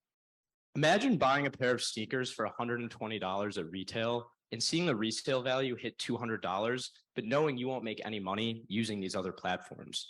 To address this issue, we created Estuary. Estuary is a sneaker marketplace that allows people to buy and sell sneakers without the hassle of hidden or unnecessary fees. Instead of losing 20% of your sneakers value to these other platforms, you can pay us a flat subscription fee and get the same exposure. Unlike other marketplaces, at Estuary, we incur these unnecessary fees using our subscription model so that buyers get the best prices and sellers get the best profits. Because of the amount that other platforms take from their sellers, we just take their prices, discount it 10%, and still return higher payouts to our sellers. Doing this, we provide the most affordable and best sneaker resale experience. We're proud to announce that yesterday we have soft launched on estuaryshoes.com with over $250,000 worth of sneaker inventory. You can find us on Twitter and Instagram at Estuary Shoes. We've already made up to 12 sales. Thank you. Thanks.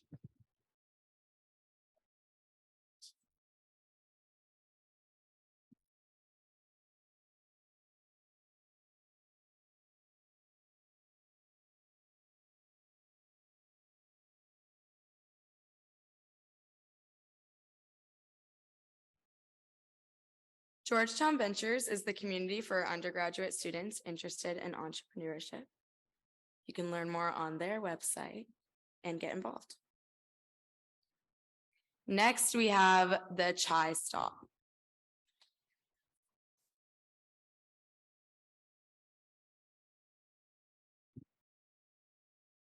$160 million Americans drink tea on a regular basis. Out of that, how many do you think have had chai tea lattes before? Well, whatever the number, I hate to break it to you, but they've all been bamboozled. I'm Suhani, and I'm a senior. And as a senior, I feel nervous about how I'm going to find community when I graduate. Because for me, on campus, community has often been found in South Asian spaces.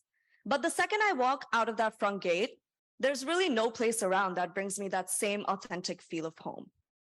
But what if I told you that for millions of South Asians like myself, community can be found in a cup?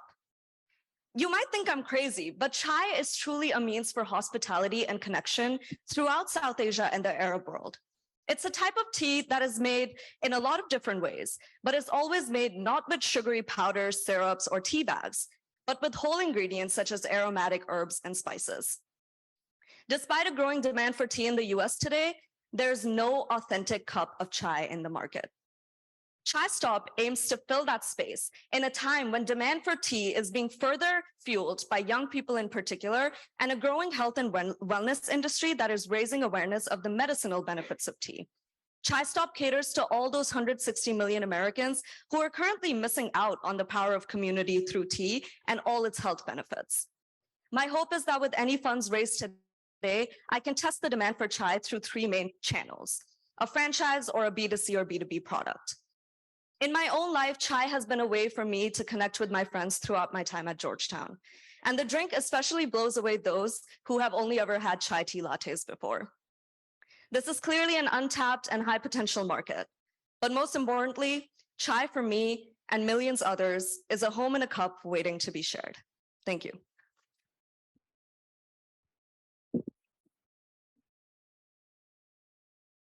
Thank you, Chai Stop.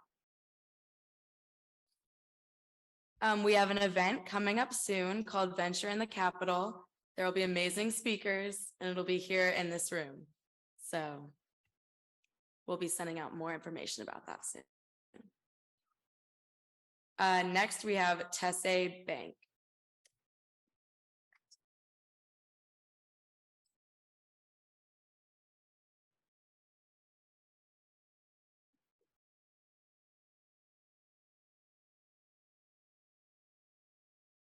In 2008, the Zimbabwean government printed the $100 trillion note. Today, inflation is a global superstar. And now that we can kind of relate to this idea of inflation, let's think about places where paper cash rules, right? In some countries, paper money is everywhere. Now imagine you're in Kigali, you're in Harare, or in Mombasa, you get on a bus, you have $5 notes, and the bus fare is $800.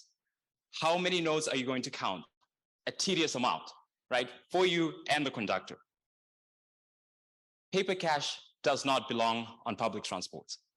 In Rwanda, up to 40% of bus revenue is lost due to cash mishandling and fraud. Our solution to all these issues is the Tesse card. The Tesse card is not a regular chip card, but instead relies on QR codes to process transactions. Thus, bus drivers do not need to install expensive tap card readers in order to process transactions and can instead use a mobile app. Customers will first load cash onto their Tesse accounts. When boarding a bus, they'll present their card to the conductor. And the conductor scans the card via our app. If the conductor is connected to wireless, Tesse will credit the customer the amount that they owe. If they're offline, it doesn't matter, right? Our system records that transaction, and when they're back online, we credit the account via the mobile service provider. Think about merchants across India or merchants in Kenya or Zimbabwe. They're using either QR scanners or digital payments through their mobile service providers. Tesse is superior for two reasons. First, our platform does not require our customers to have connection to wireless or tap card technology. Second, incumbent technologies require you to enter several keystrokes, *121, *88, *59. We eliminate those keystrokes, thus making digital payments available. Thus, in sum, our platform aims to broaden the scope of digital transactions to those excluded. Thank you. Thank you.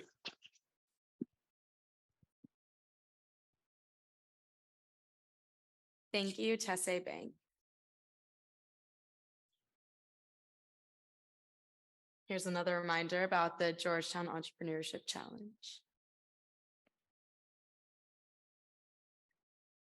And next up, we have Alm and amenities.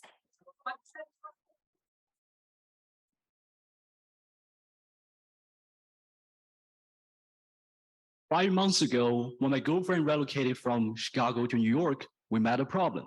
We were unable to sell out our furniture in time and have to buy them again when settled down. I've been perplexed by this issue in the last 5 months and decided to do something. In fact, I found 2 problems. First, when we try to sell on the Facebook marketplace, it's not reliable. It's all scams. We need a platform that actually needs an intermediary. And the second, we don't just want to sell for profit. We actually want to give our mattress and duvet to someone in need. So I came up with the idea of founding Alm and Amenities, which is a nonprofit startup based in the major US cities with the highest apartment turnout rates that focuses on second-hand furniture market and e-commerce. But why nonprofits? Well, because we not only want to serve the tenants with the needs, with the limited budget, we want to do something more. That is to give away a portion of the used furniture to the homeless people, to the low-income neighborhoods. That really means a world to them. So, but don't get us wrong, we still make profits. We did some research, and here's the market is very promising. We have our competitive advantages over firms like eBay or Craigslist. For our business model on the other side, we identified the furniture pieces with low margins and high margins. And low margins, we call them regular. High margins, we call them premium. Regular goes to donation and premium goes to sales. But here's the key point. Instead of allocating the profits to the shareholders like for-profits, as a nonprofit, we decide to use our proceeds to reinvest by purchasing more furniture, having someone reassemble them, and selling them low to those with less affordability or just giving them away for free. My name is Simon Zhang, a math and econs honor student at Georgetown who does not only do financial modeling or business strategies, but also someone who wants to practice current personalities, service, faith, and justice by helping those residents with limited budget and actually resolving some real world problems. Thank you.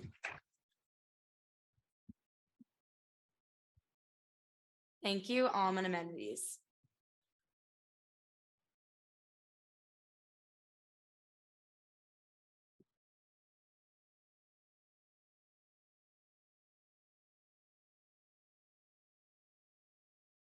Our next pitch is re-rent.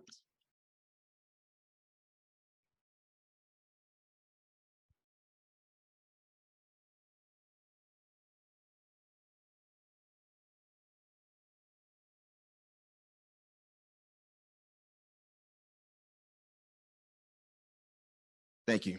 Good evening, everyone.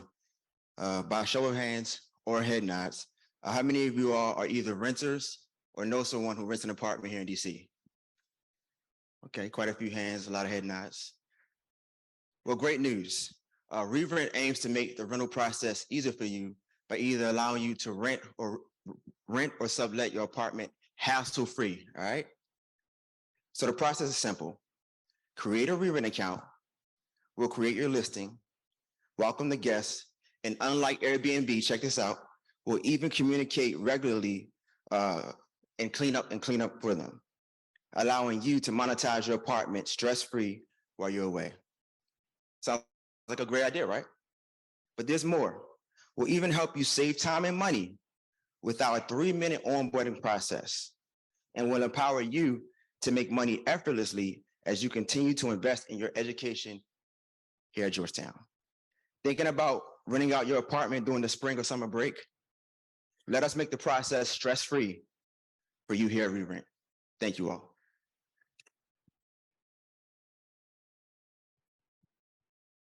Thank you, re-rent.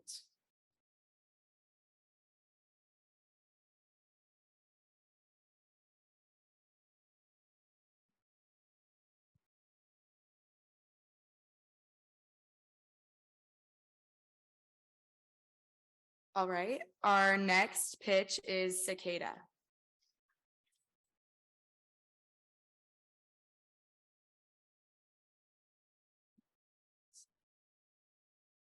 Can we just get a quick round of applause for our host tonight? I thought she low-key killed it.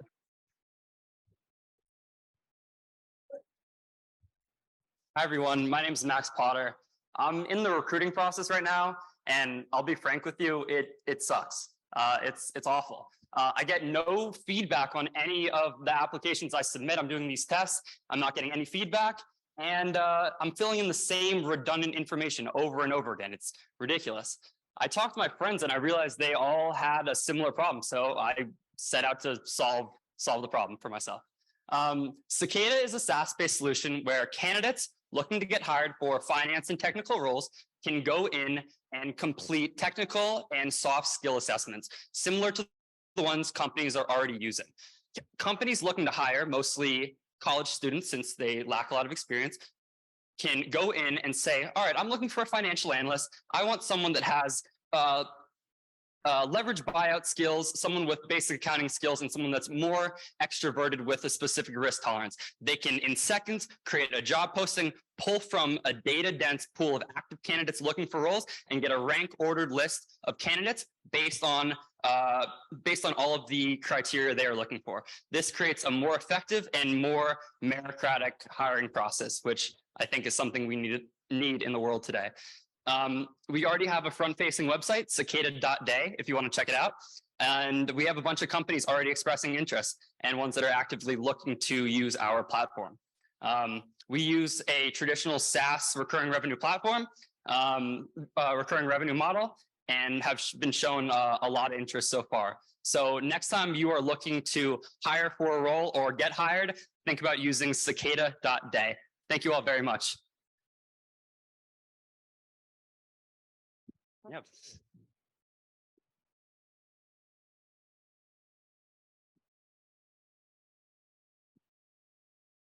Here's a general overview of everything that Georgetown Entrepreneurship has to offer.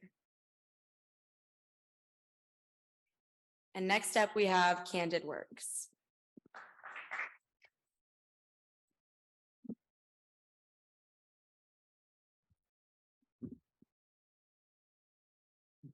Good evening, everyone. My name is Hui Zhai. Last semester, one of my best friends dropped from the college because she can't afford the student's loan debt. Her case is not an individual case. In the USA, each year, nearly 250,000 college students abandon the idea of higher education because of the student's loan debt. Meanwhile, an estimated 410 billion are contributed to charities each year. That's enough to eliminate all the US students' loan debt in less than 4 years. So how could we bridge the gap between higher education and charity? So what if we could double the value of the $1 given to charity while reducing students' loan debt? So at Candid Work, we create a dual impact giving model to inspire actions among those who are passionate about the social and environmental improvement while reducing national students' loan debt at the same time. So through a user-friendly interface, we connected benefactors with students who agreed to do charitable work in exchange for payment of their students' loan debt. So in return, the benefactor gets to see their money put into action while receiving the same tax benefits and making their monies go twice as far. So donations made through the Candid Work directly, 100% go directly to the students' loan debt and reduce the overhead of the traditional charity model by 36%. It's direct, fast, and transparent. So as an international student myself, I pay a 12% interest rate for my education. At the beginning of this semester, I got a donation to pay my students' loan debt for my volunteer work. That's great. So if I can make it, you can make it. So let's work together to eliminate students' loan debt through dual impact giving. Thank you.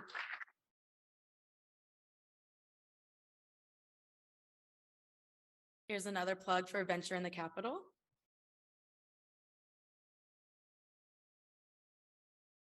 And here's Financial Future.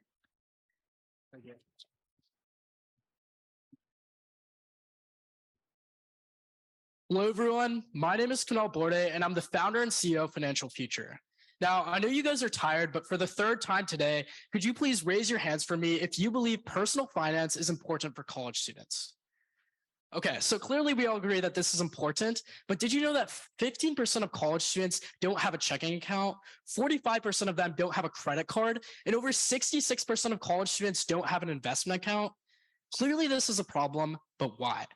Other startups within the space believe the problem is financial literacy, but we actually interviewed over 100 college students and found that's not actually the case. Instead, college students know that they have to create these financial accounts, but don't actually do so because the process is just so overcomplicated and time-consuming. That's why we created Financial Future, a product that streamlines this entire process and makes it quick and easy for students to develop all their financial accounts and set up all their personal finances in less than 10 minutes. Using our proprietary plug-and-play technology, all students have to do now is log into our portal, fill out a quick and easy profile, and we'll set up all their financial accounts for them in less than 10 minutes. That's Cura Personalis, I think.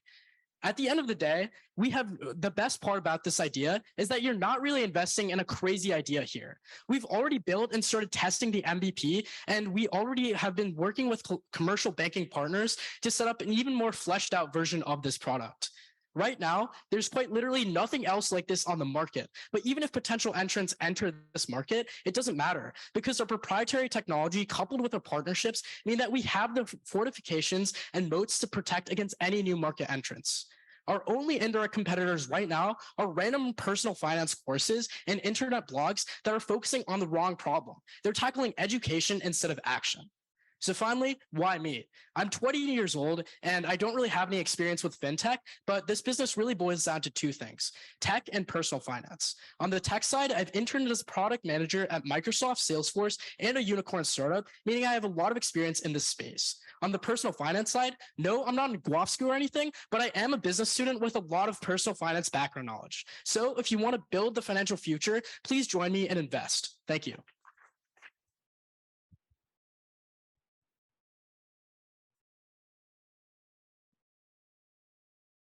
Thank you, Financial Future. Coming up, we have a Milk and Cookies series, February 13th, 2023, from 1 to 2. So there will be a social impact keynote by Professor Melissa Bradley, who promotes Cura Personalis, and this will be in the Murray Room of the Lounger Library. And next up, we have Nelu.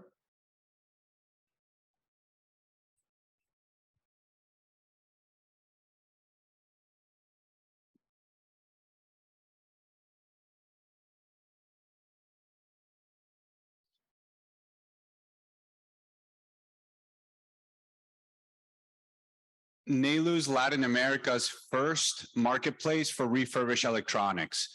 We give consumers access to reliable pre-owned devices from certified refurbishers and take a 12% cut on every sale. Latin America has 1.6 times more smartphones in circulation than the US. That's 520 million phones, almost one for every Latino. This is great news for the region since smartphones drive development. The problem is that they're extremely expensive. In Mexico, a new smartphone costs up to 34% of the average monthly wage. Compare this with the US, where it's only 12%.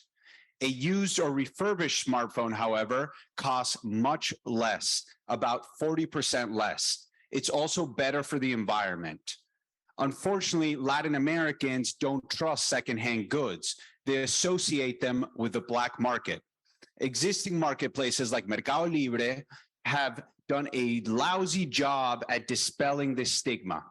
Because they don't focus on quality, products often arrive with defects like cracked screens and reduced battery life. NALU plans to change this. We believe that if we double down on quality, we can convince millions of Latin Americans to take a chance on secondhand.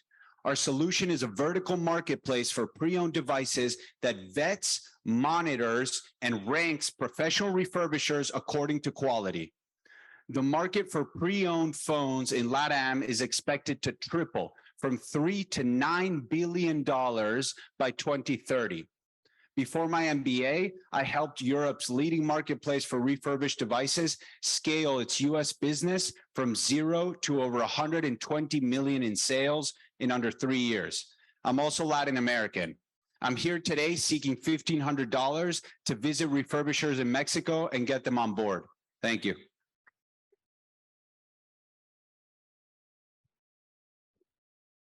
Thank you, Nelu.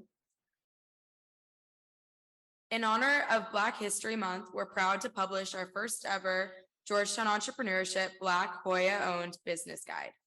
Enjoy browsing the incredible companies listed below. Click on their photos to visit their websites and help support Georgetown's amazing and diverse Black alumni community.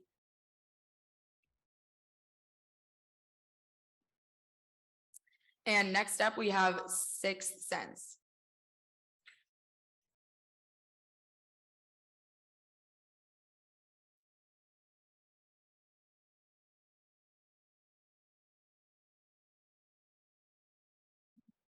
So imagine a patient is rushed into a hospital with severe pain and increased high temperature. Now, the doctors are carrying out tests, but the results are inconclusive because the symptoms are very common and it could be associated to any disease. So this is a problem mainly associated with sepsis-related patients. Sepsis is a blood infection which, if left undiagnosed, it could lead to multiple organ dysfunction and even death. In the US, there are about 850,000 ER visits per year related to sepsis. And usually a sepsis diagnosis takes about 24 to 72 hours, but Sixth Sense can do it within an hour by including the technology which is already present in the material science industry and combining it with our database of certain biomarkers. We can efficiently diagnose this disease within an hour and can increase the patient outcome. So in the US, the diagnosis market for sepsis is about $133 million. And even with this, this is expected to increase to $1.5 billion with a compound annual growth rate of 8.7%. So even with a very small market share, we can save thousands of lives. And with your help, we can empower the hospitals to get a sixth sense to fight the disease. Thank you.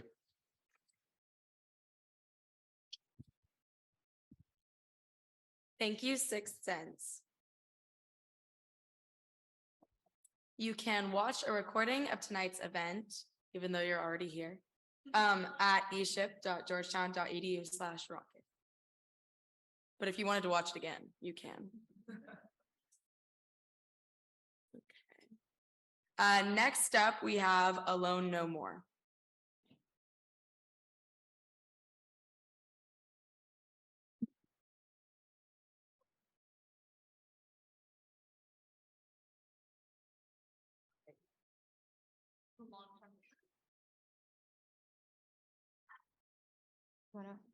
Yeah.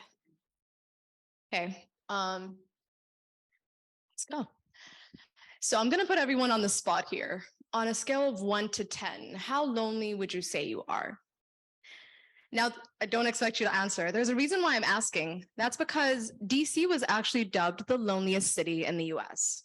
Number one, in this fast-paced, heavy pressure work environment that we find ourselves in, and where optimal performance is the norm, how do we even begin to talk about mental health? Now, as a young professional in DC, whether you're a college student, an intern, you work for government, one thing's for certain, the weight of the world lies squarely on your shoulders. Could be great, but it could also be cumbersome. We could make that path a little less lonely for all of you. Introducing Alone No More. Our goal is to destigmatize mental health issue by creating a community. This app is based on 3 A's: accessibility, affordability, and anonymity. And we will create a network where government could funnel funding for this app and the community. Medical schools could offer the services of medical professionals and students. Pharmaceutical companies who could place ads on the app in exchange of discounted prescription drugs. And coffee shops, wellness hubs, so that the users could use the coupons for freebies. So basically, we are offering a free mental health care services for the users. And at the same time, creating a community where we understand each other's feelings. And so this is a symbiotic relationship. We are creating a symbiotic relationship. And this app will also help people with mental health issues to come together.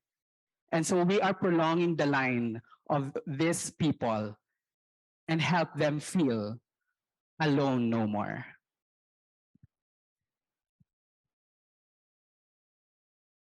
Thank you.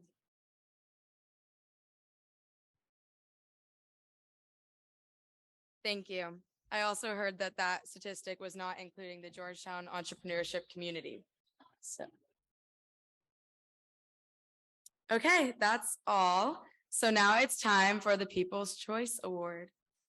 So you can all text this number, and then you can text the number of the startup that you want to vote for. And they're in alphabetical order. I'll leave the slide up for about 30 seconds so everyone can get a chance to cast their vote. And then don't put the name or punctuation or anything, just the number.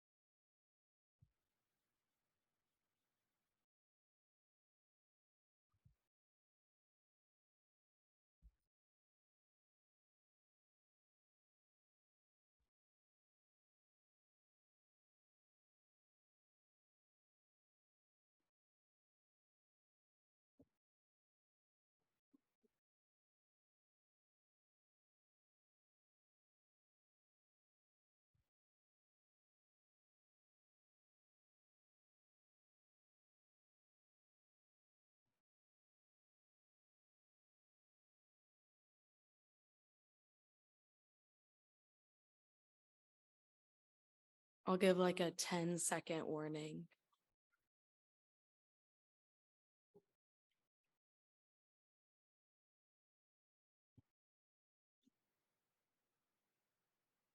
Okay. I have the pleasure of introducing our keynote for the evening, Neil Prem Kumar. Neil is a Georgetown entrepreneur in residence, entrepreneurship advisory group member, and founder and CEO of Dyla Brand. He founded Dyla in 2012 to positively change the world with better for you beverages. Today, Dyla Brands is a leading beverage innovator with products sold in over 50,000 retail stores and generating over 100 million in annual revenue. Last year, their products helped customers drink over 500 million glasses of water and replace over 40 million pounds of sugar. I'll let Neil share more about his rapid rise to success and quest to make the world and Georgetown a better place. Thank you, Neil. Thank you. Can I grab one of these? This one, yeah. Let's make sure it's on. There you go. Awesome. Can you guys hear me? Yeah. That's a really old picture of me. I look much younger. And my wife would probably say like I was very good looking back then, but I might have changed. I appreciate you guys. I truly remember being in this exact situation not very long ago. And so I really loved hearing so many pitches. Congratulations. It takes a ton of confidence. I don't think I would have been capable of this in college. Thank you, Jeff. And Ben, Howard, Ellen. This is pretty awesome. This is a very cool program. I own a company. It's a beverage hydration company. We're large in the drink mix category. We really measure our impact on how many glasses of water we help people drink every year, how many pounds of sugar we help replace, how many plastic bottles we reduce from society. And I thought what I'd share, just because you guys are going through this journey and you're pitching, right? So it's the start of a really exciting journey. I thought what I'd share is kind of 3 things that in my journey, what I kind of observed and I thought would be helpful for you guys, right? So the first is around taking the leap. And the second is really listening to others. And the third is around not giving up. So take the leap. My dad is, who's in his late 70s, is honestly the most successful entrepreneur I know. He's never started a company. Never started a company. He grew up poor in Mumbai, India. His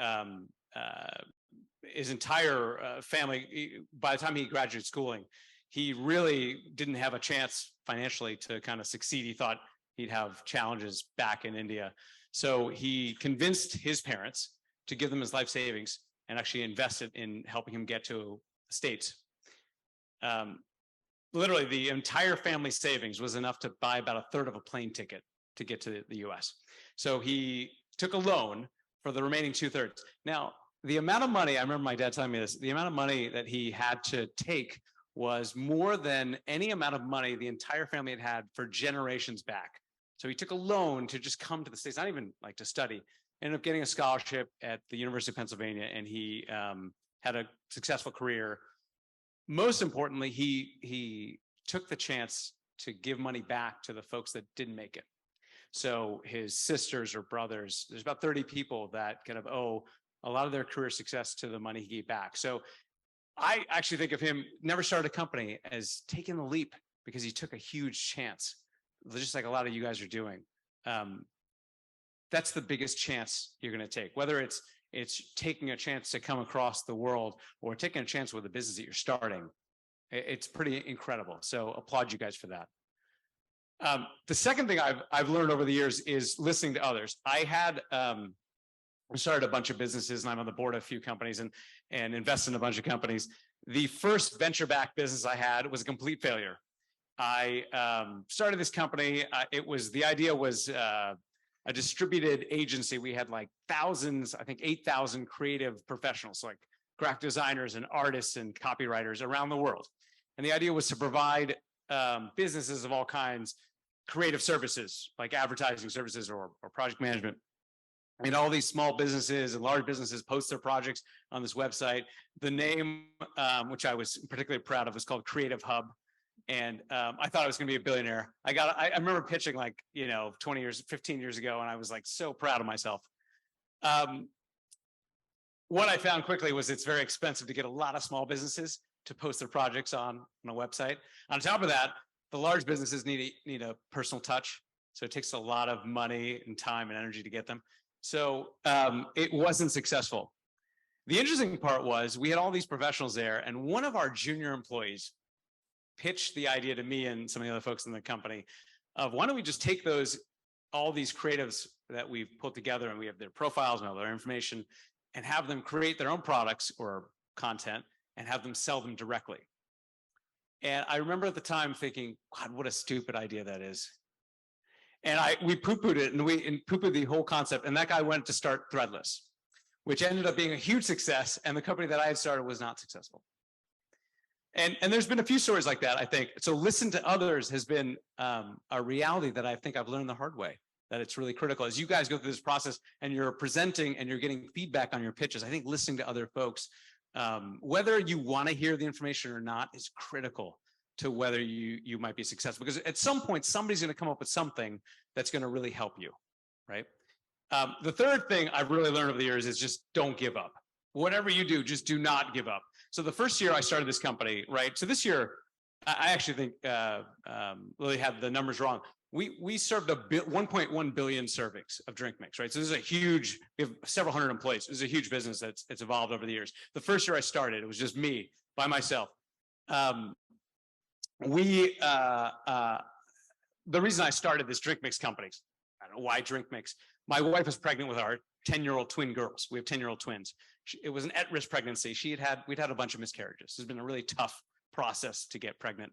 And she used to get really dehydrated. The doctor kept telling us, you got to drink 8 glasses of water a day. So I was like, well, I can do very little in this process. So what can I do to help her to drink more water?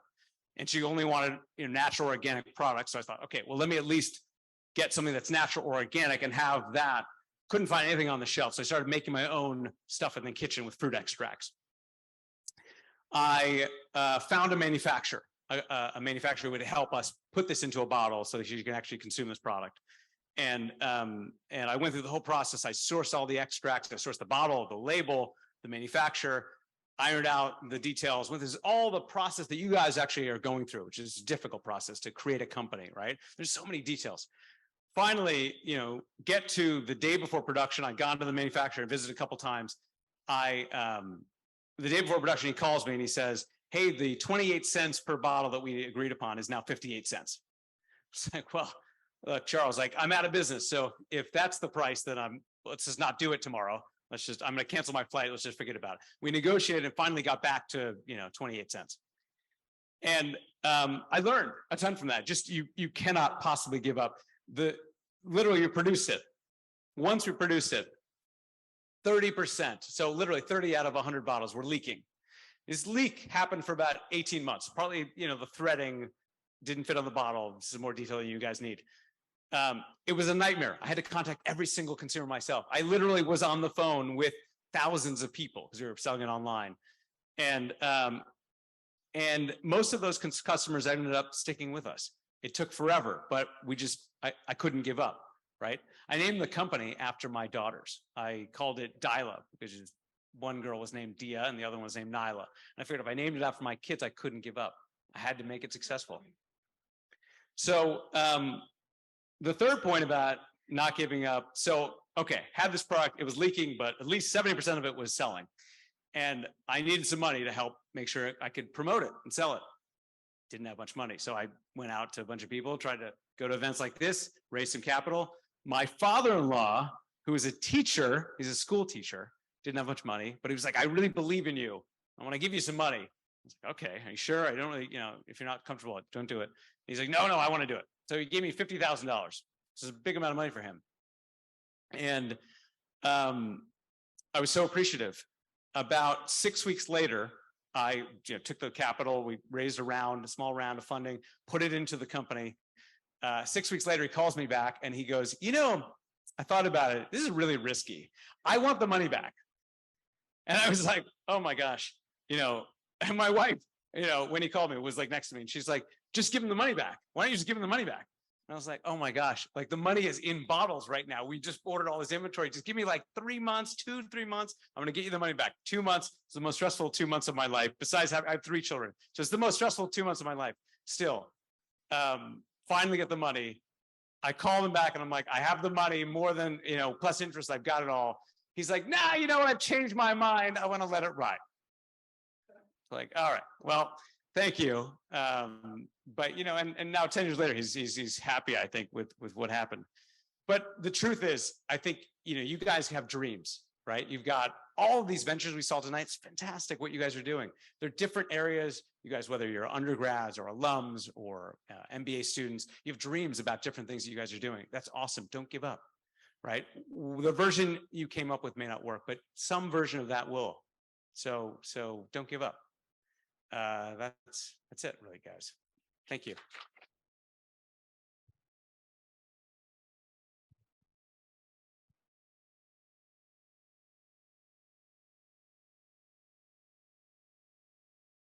Thank you, Neil.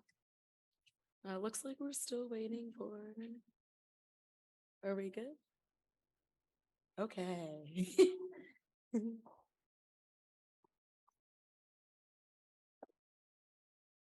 Drum roll, everyone. Okay, so it's going to start with People's Choice Award. Just going to read those two and then Georgetown. Okay. All right.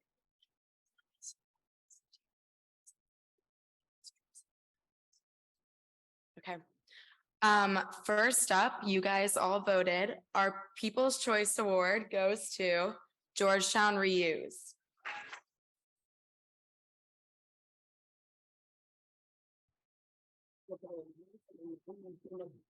Yeah, come down. No. And then Just come on over here, stand right in the middle. Sorry. Off to we go.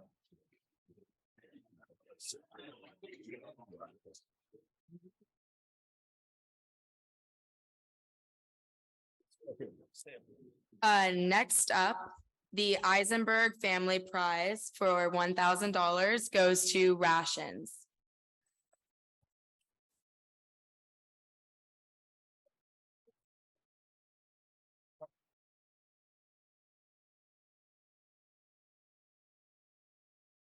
Our next prize is the Entrepreneurship for the Common Good Prize for $1,000 that goes to Alone No More.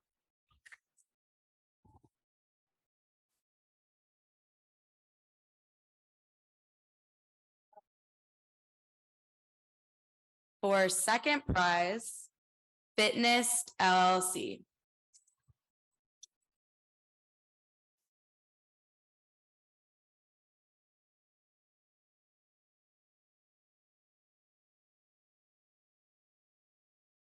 And for first place, we have Georgetown Reuse.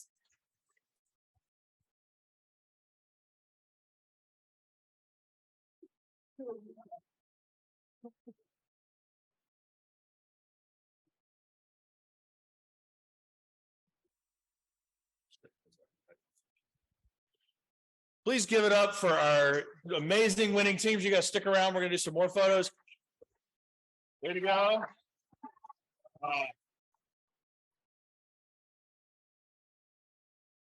I want to thank Neil for an amazing keynote. Thank you for sharing those personal stories and some words of wisdom there. Awesome. Thank you, Neil.